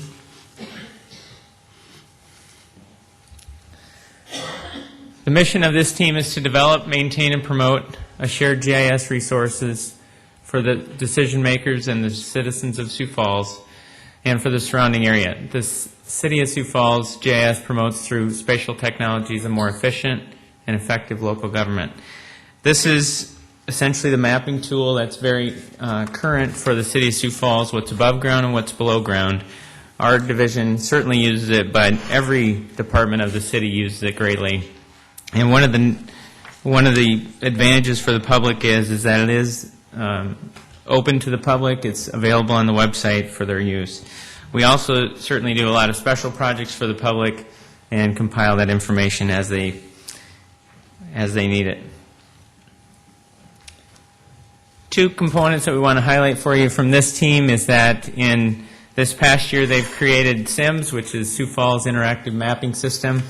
It's a sophisticated online mapping tool that is really is a really great tool for internal and external customers. Has very specific ways that you can address match. If you don't know the exact address, it'll certainly get you to there through the query systems that this tool has. In March, we did a fact sheet on this, and just on your printouts, you'll see that circled area is that one of the things that this team implemented is they've uploaded about 55,000 building photos of the different structures in the City of Sioux Falls, and they continue to add those as structures are built. One of the nice things, whether you're a citizen, a realtor, a developer, is that now you can actually go online, do a desktop survey of some of these facilities without driving out to the land to take a look at a particular piece of property. It's also a very useful tool for public safety as they are approaching an incident that they could actually view the structure that they're coming up on. Another tool that is a part of SIMS, which is called Composite. This is that sophisticated search tool that really allows you to screen down a number of different ways that it will populate if you're looking for a particular parcel. Next division today is street and utility traffic maintenance.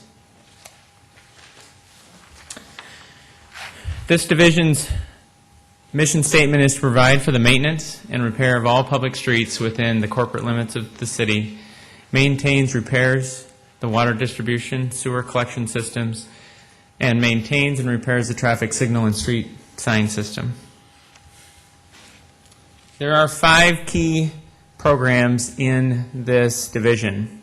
Snow removal being the largest at 47%, followed by street maintenance, traffic maintenance, and then flood control and street sweeping are included in the other category. They're making up 9% of this budget. Some of the survey highlights that you've heard through the mayor's budget address and also today is that 59% of the citizens rated snow removal as excellent or good. 25% of the citizens rated street maintenance as excellent or good. Traffic maintenance, 46% of the citizens rated traffic signal timings as excellent or good. And street sweeping, 54% of the citizens rated street cleaning as excellent or good.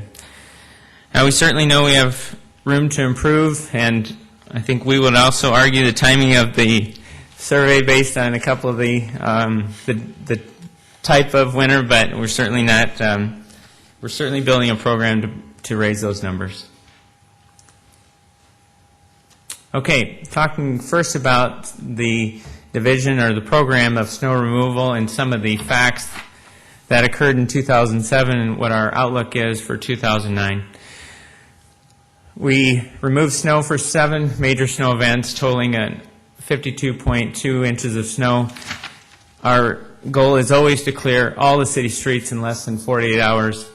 In many cases, we can accomplish this in about 30 hours if the snow comes and stops. So we can actually, if it is a snow alert situation, that we actually get out there and can be working.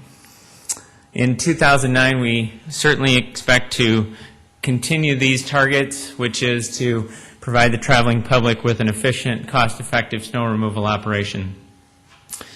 Increasing the existing snow routes from 18 to 20, we essentially on the west side of town have some very large snow routes that now, just based on the maturity of the area and the size of those areas, we're going to break some of those into small areas so we can get some better coverage on those streets.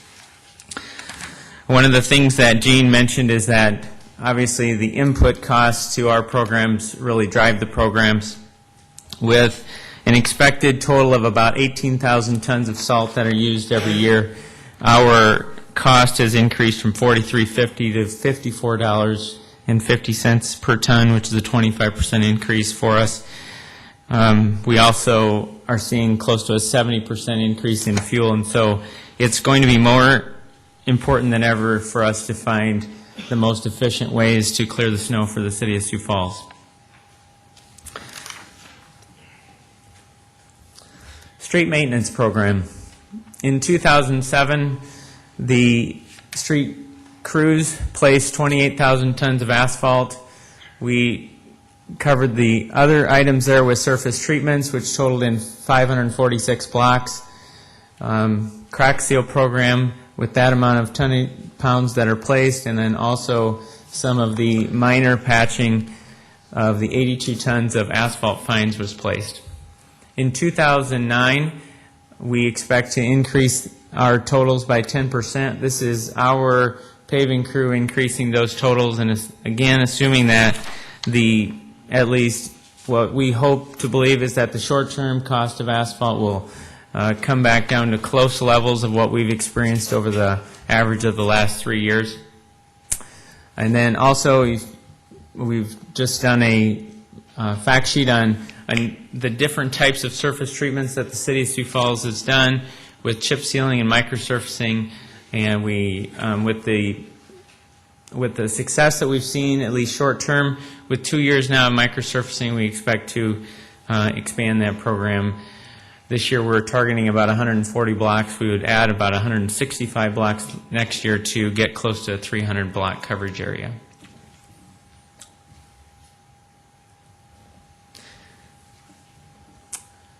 Traffic maintenance. One of the key aspects of this team is that at all times during the day and night that we have to maintain 229 signalized intersections. Also, every time that there's a request to dig, that one-call service ticket comes in to all the utilities. This is just the amount that this team had to respond to. This doesn't add up to what lights, water, and wastewater had to respond to. There's some facts there on the number of new signs that were installed, and also the ones that were fabricated are listed there as well. In 2009, we expect to continue this. At any given time, we've got to be ready to respond to make sure that those signals are powered up and running. And then also an interesting fact is that we'll continue to replace the incandescent bulbs with LED modules. And just sourcing today, looking at the power costs of what we have saved when we switch to these LED modules, they are certainly much brighter. They last longer. At a particular intersection at 26th and Kiwanis, that's a T intersection. Before, when we had the old style bulbs, we were paying an electric bill of about $72 per month, and after the LEDs were installed, that went down to just over $17 per month, and so it's about a $650 savings for that one intersection. Galen's team has got about half of these signals upgraded to LEDs. He expects it'll be about another 2-year process before we get through all the signalized intersections. Also, every new signal that goes in with LEDs. We also, with changes in the technology, are looking forward to soon being able to incorporate LEDs into streetlights. Okay. Street sweeping and flood control highlights.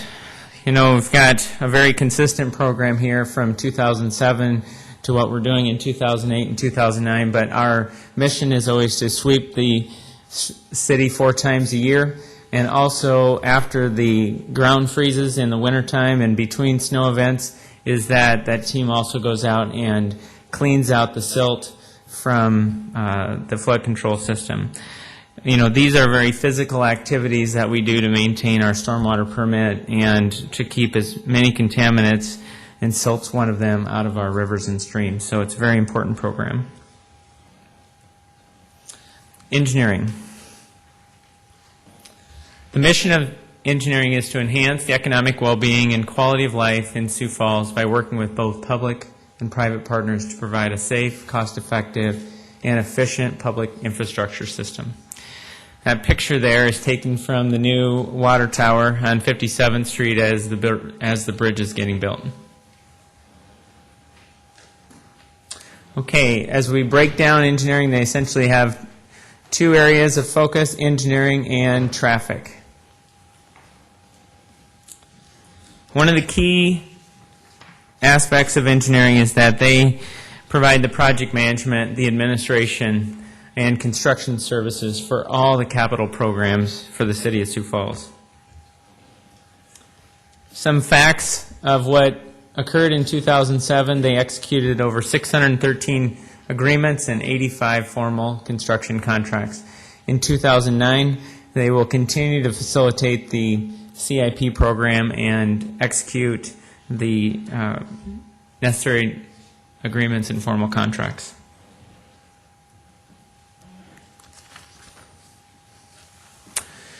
Engineering also maintains, as one of the things that we provided after the capital program was the OCI map, which really gives you a snapshot on the condition of those roads.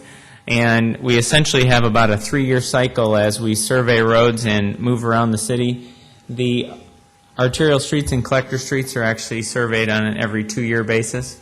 But in 2007, this number is a little higher than a normal year, just when we actually included all the turnback miles as well that we received from the state. But that was 375 lane miles of street condition, and as well as 13 bridge condition inspections. The bridge condition inspections also include not only bridges but box culverts. In 2009, our plan is to really have a typical year of us getting around the city in 3 years, and that will be to observe and document the condition of 300 lane miles and 25 bridge inspection surveys.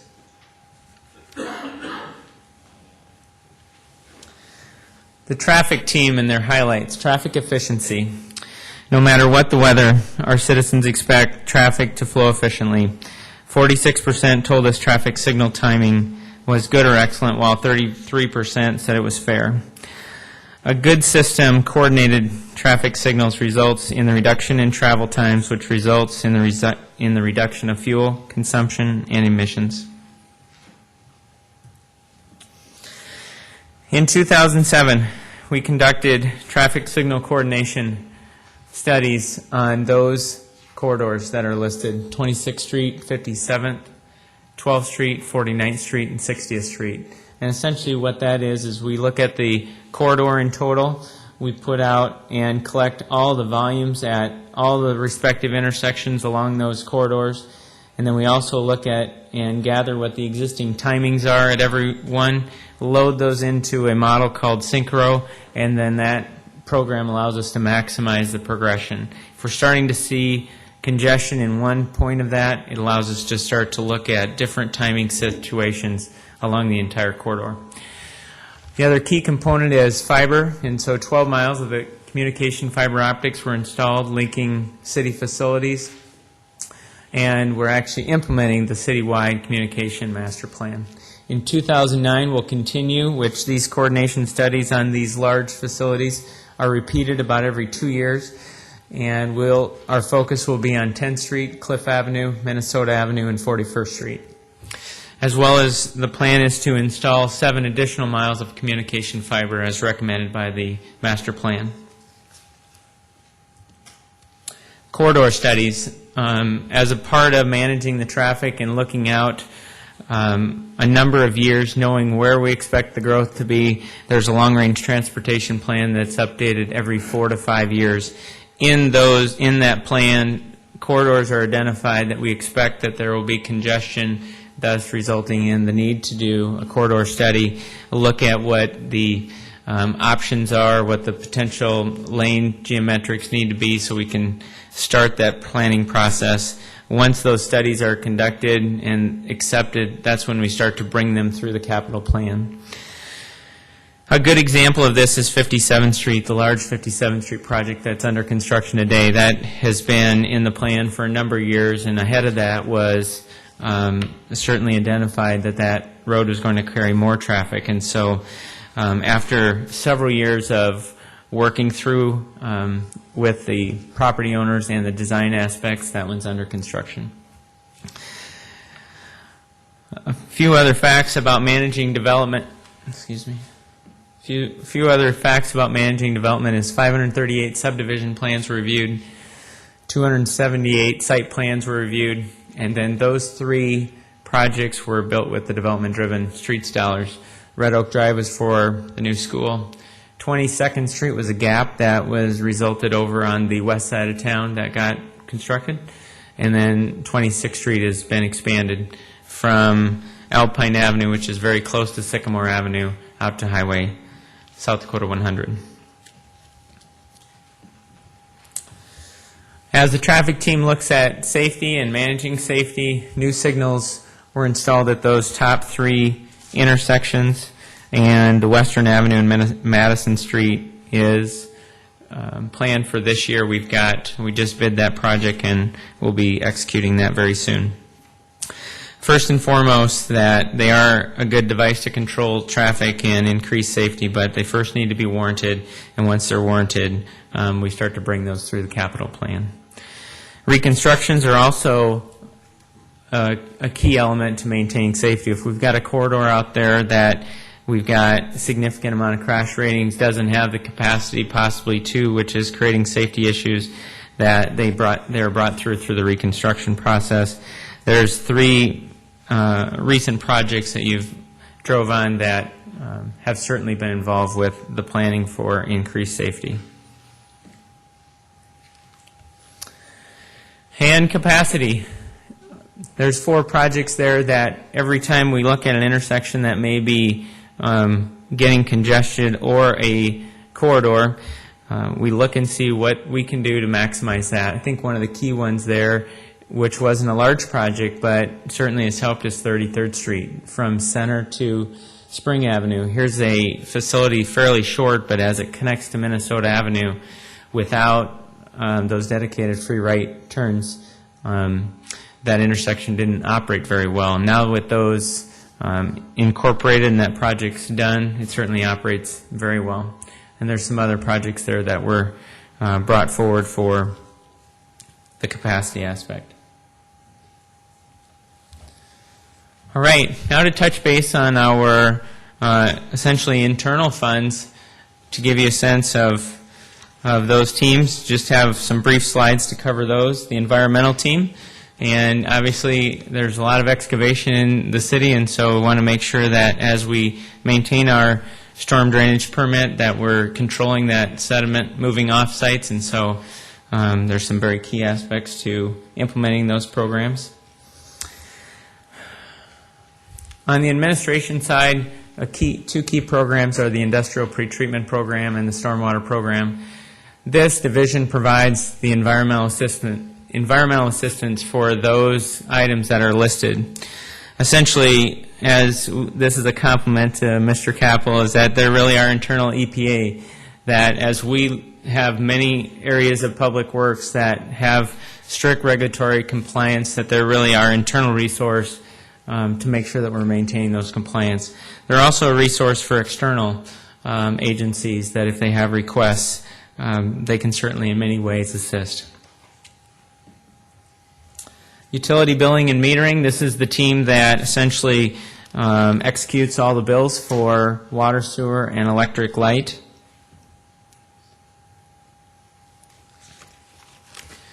A few key highlights here to mention. Number one is we continue to achieve greater efficiencies with the new meter reading systems.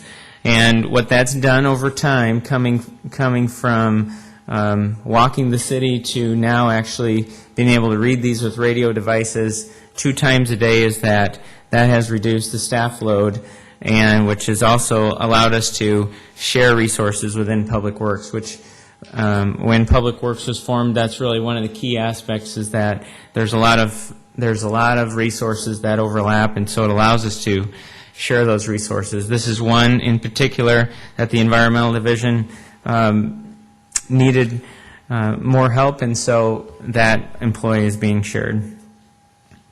One of the other components is just the reduced amount of estimated utility bills. I think now we've got some very good meters. We've got also this radio device, is that if there is someone that is moving and they've disconnected their phone, and that just happens to be the time we were going to read their meter with the old units, you had to have a dial tone to dial in.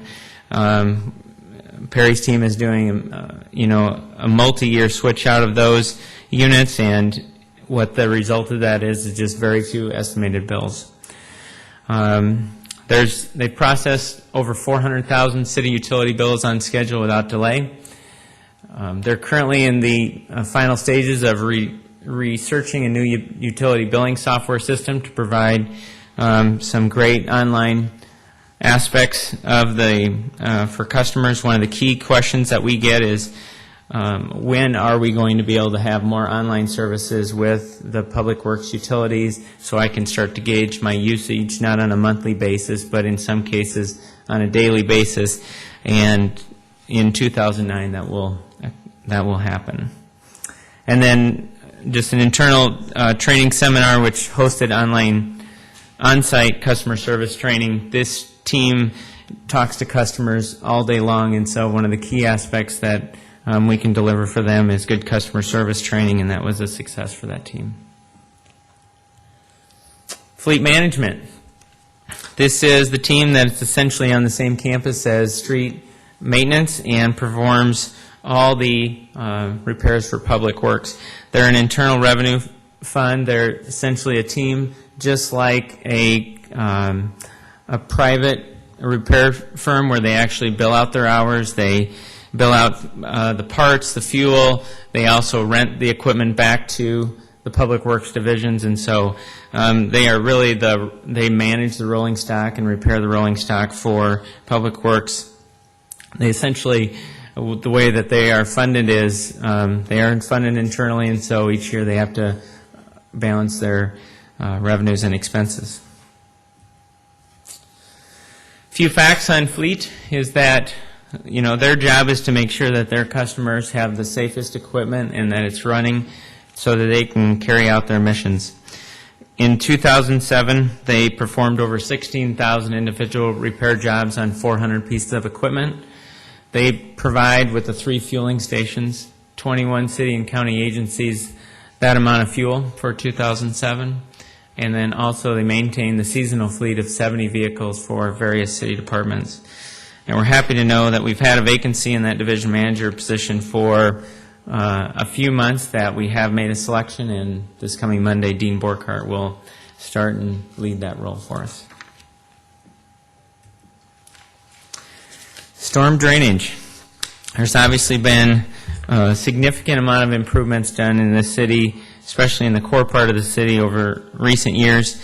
The operations side of the storm drainage component is to really keep those pipes open and with capacity, so when an event occurs, that they can handle the expected rain that comes. In 2007, we've got some facts there about what the team did and accomplished to work through the system. 15,000 feet of storm sewer pipe, cleaned nearly 1,200 storm intakes, and inspected 333,000 feet of storm sewer pipe. In 2009, we'll reduce the amount of jetting and flushing, but we'll increase the amount of intakes that we'll clean. And then our goal is to, as we work around the city, is to make sure that those pipes are cleaned during our permit period, which is a 5-year period.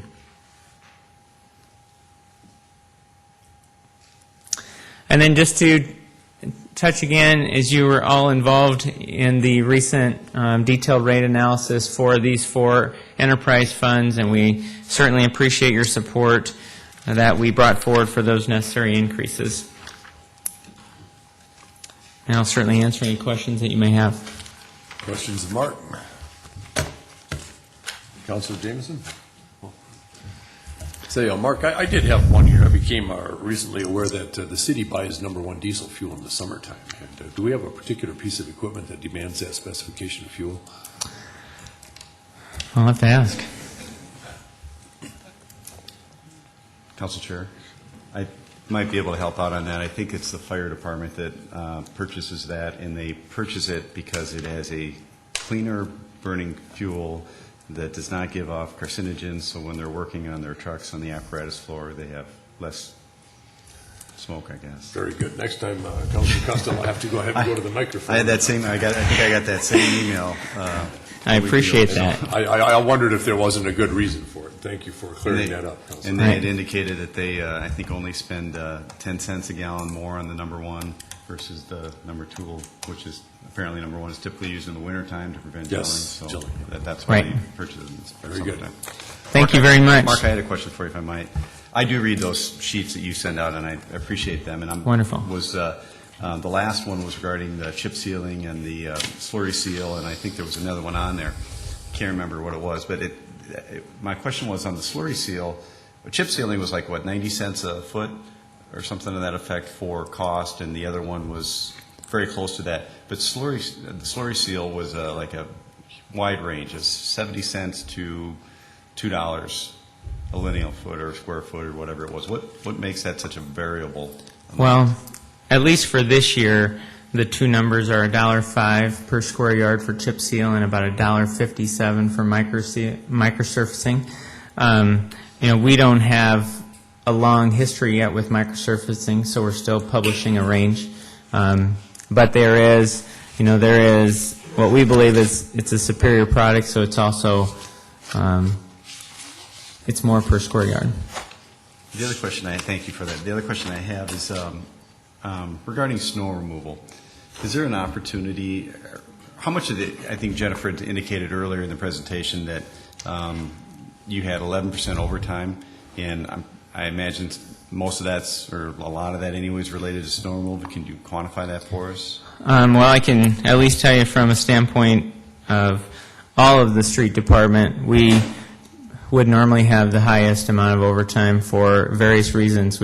Any time that there's a flooding situation, we respond, make sure that barricades are set up. If there's a water main break, which there frequently is, those crews are going out on above and beyond their normal work hours, and then also with snow removal. Now, that's also when we use about 200 other city employees in addition to the street department, and those, as we implement the snow removal operations, we're also paying for their overtime. And so, certainly the city as a whole has a very low amount of overtime, but just the nature of the street department, and also it is the largest asset of the city, that we have to be able to respond at any given time if a traffic signal goes out or if a utility occurs, that those things happen seamlessly almost daily, that the citizens know that they're being taken care of. Jennifer, you want to? The only thing I want to tell you is that their highest overtime levels are in the first quarter and the last quarter of each year, which is Snow removal time. Is there an opportunity to use more private contractors for snow removal? I think we've actually talked with them, and in many cases that we've essentially tapped the market, and they already do a large part. They do almost 50%. We're probably about 55 to 45% coverage from city staff to private contractors. And the other thing the other private contractors have to do is there's all the private places in town that also need to secure snow removal contractors. And so they balance that workload with our workload, and then whether or not we go into snow alerts or not. And so I think that, the street department's done a very good job trying to maximize both sides. Last question is, I think Jennifer also indicated the landfill has a 5% overtime rate, which seems to be slightly higher than what the rest of the city's running. Why do we run overtime in the landfill? Well, one of the things if you've been to the landfill when it's muddy, and it's not a very pleasant area to be in unless you're in some very big equipment. And so there's just one instance. When it rains, Dave McElroy's crews have to go out there early, sometimes as much as an hour and a half early, just to prepare the areas so that the haulers can actually get in, because they've got to have a good stable base. And those areas in the spring and the fall are critical. They haul 6 days a week, and so that's just one component of what would constitute as overtime for them. Thank you. Very good. Anybody else? Kenny? I have a question on the water purification plant. With the Lewis and Clark pipeline coming in and us getting more water, I guess my concern is, are we sort of taxing our water purification plant? Is there any plans for maybe a sub-plant on the south end of the city to assist? And also it would be like a homeland security issue. Good question. We are going to actually receive treated water from Lewis and Clark, so we won't be treating that. So that'll be a supply that is treated, goes right into our distribution system. Now, the well field that's north of town, all that comes to the treatment plant and gets treated. One of the key aspects that you'll see starting about mid-next year is that we currently have a bottleneck in our plant with filter capacity. And so we've got 10 filters now. We're going to add 5 more. And so over about the next 18 to 22 months, those designs are already underway, so it'll actually maximize the operation of the plant. And again, like we talked about during the capital presentations, all these projects, whether they're a corridor study or a plant upgrade, they always start with a long-range master plan, and this was similar to that. One last question. Jumping back to snow removal, there was a lot of publicity about snow gates. Have we ever even thought about maybe testing them out? Well, I think one of the aspects, and I've certainly talked to some of the people that were mentioned in the stories, and I think just knowing the input costs, whether we are, and specifically for snow removal, we've got salt that's gone up considerably. The system of roads is expanding, and our fuel's gone up 70%. And so then to try to offset that with any time you would actually add that type of a device, and I talked to one of the operators in Bismarck, is that it does slow you down. There's a number of components that I can put together some facts, but essentially all of our inputs are either based on fuel, salt, which is a chemical, or time. And that time is people time, and it's also machine time. And when we hire the contractors, there's a prescribed amount that we pay them per hour. So just assume that budget right now is over $7 million. Anytime we slow that down to try to still accomplish the same goals, that number is just going to go up considerably. Thank you. I just wanted to clear that up. Thanks. Councilor Jameson? On snow removal again, has there ever been any talk about raising the number of inches that it needs to snow before we plow? I mean, with the cost of fuel and everything, I can appreciate everybody wants their snow removed, but maybe I'm stepping in a quagmire here. But the idea is I think we should really look at this, that the cost involved of removing the snow is pretty expensive. Has there been any studies, I guess, the idea that a snow event occurs and there's 3 inches and we plow. If we were to wait or not plow at all, have you guys done any studies on what that limit or what kind of a line there might be of a savings? Well, I can certainly tell you that last year was one of the first years that I think we kind of pushed that limit to see what our citizens would expect and clearly we have a higher tolerance level than what some of the citizens expect. And so just based on the volume of calls and one of the services that this city expects, that 2-inch to 2.5-inch mark is really a tipping point from the citizens really expecting the streets to be plowed.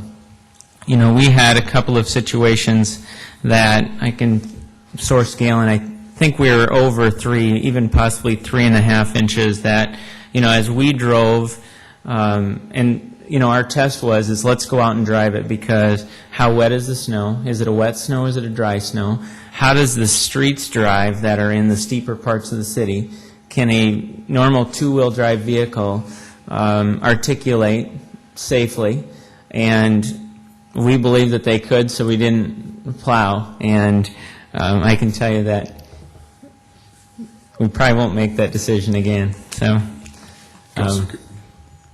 yes. Councilor Costello.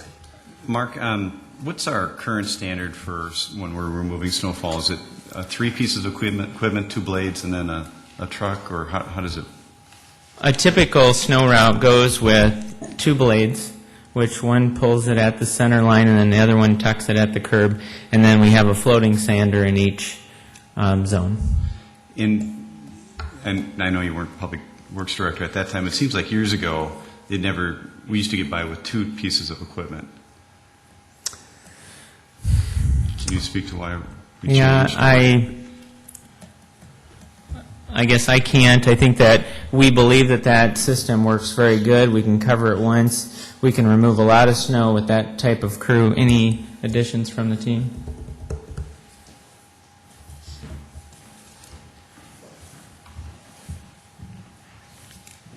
The effectiveness of putting 2 pieces of equipment into the 18 zones, and we want to go to 20 coming up this winter, is that it allows us to do each emergency route in a zone in an hour and a half. And that's about the tolerable level that we have. If it's snowing at 1 inch an hour, we will have snow piled up in an hour and a half back on an emergency route. So, but normally we don't get those inch an hour type snowfalls. That's an event that happened once or twice this past winter. So that allows us to get back through and get back to the emergency routes in an hour and a half to provide the service to make sure the emergency routes are up and running to get the people in or out or around the town. We float a sander in there because at any given time we're also taking calls on safety, slippery intersections, slippery hills, stuff like that, and we like to have a sander close by because we believe in public safety, want to provide the best safe streets as we can, so I have a sander out there also. I guess I was more, that makes perfect sense to me on arterials and emergency snow routes and things like that. I'm more interested in the residential roads. It seems like we usually have 3 pieces of equipment, or from what I've noted, and it just seems like we always should be able to get by with 2. When we go into the residential to plow, we've declared a snow alert. And so what we're going to do is we're going to plow every lineal foot of road within the city of Sioux Falls. And the requirement is that we want to try and get that done in 48 hours or less. Again, that's about the tolerable amount of time that people will allow us to be out there in the street pushing snow into their driveways. And so if we can get it in 48 hours, or this past winter we did it all in 30 hours or less, that's what we kind of use as a benchmark to get that work done. That's the amount of equipment that we need to get that done at that time frame. Yeah, I understand that. I guess what my focus on is, it seems to me we used to be able to get it done with 2 pieces of equipment working together versus, 2 blades and a sander or a truck plow or whatever, which seems to be the case now. Am I incorrect on that, or?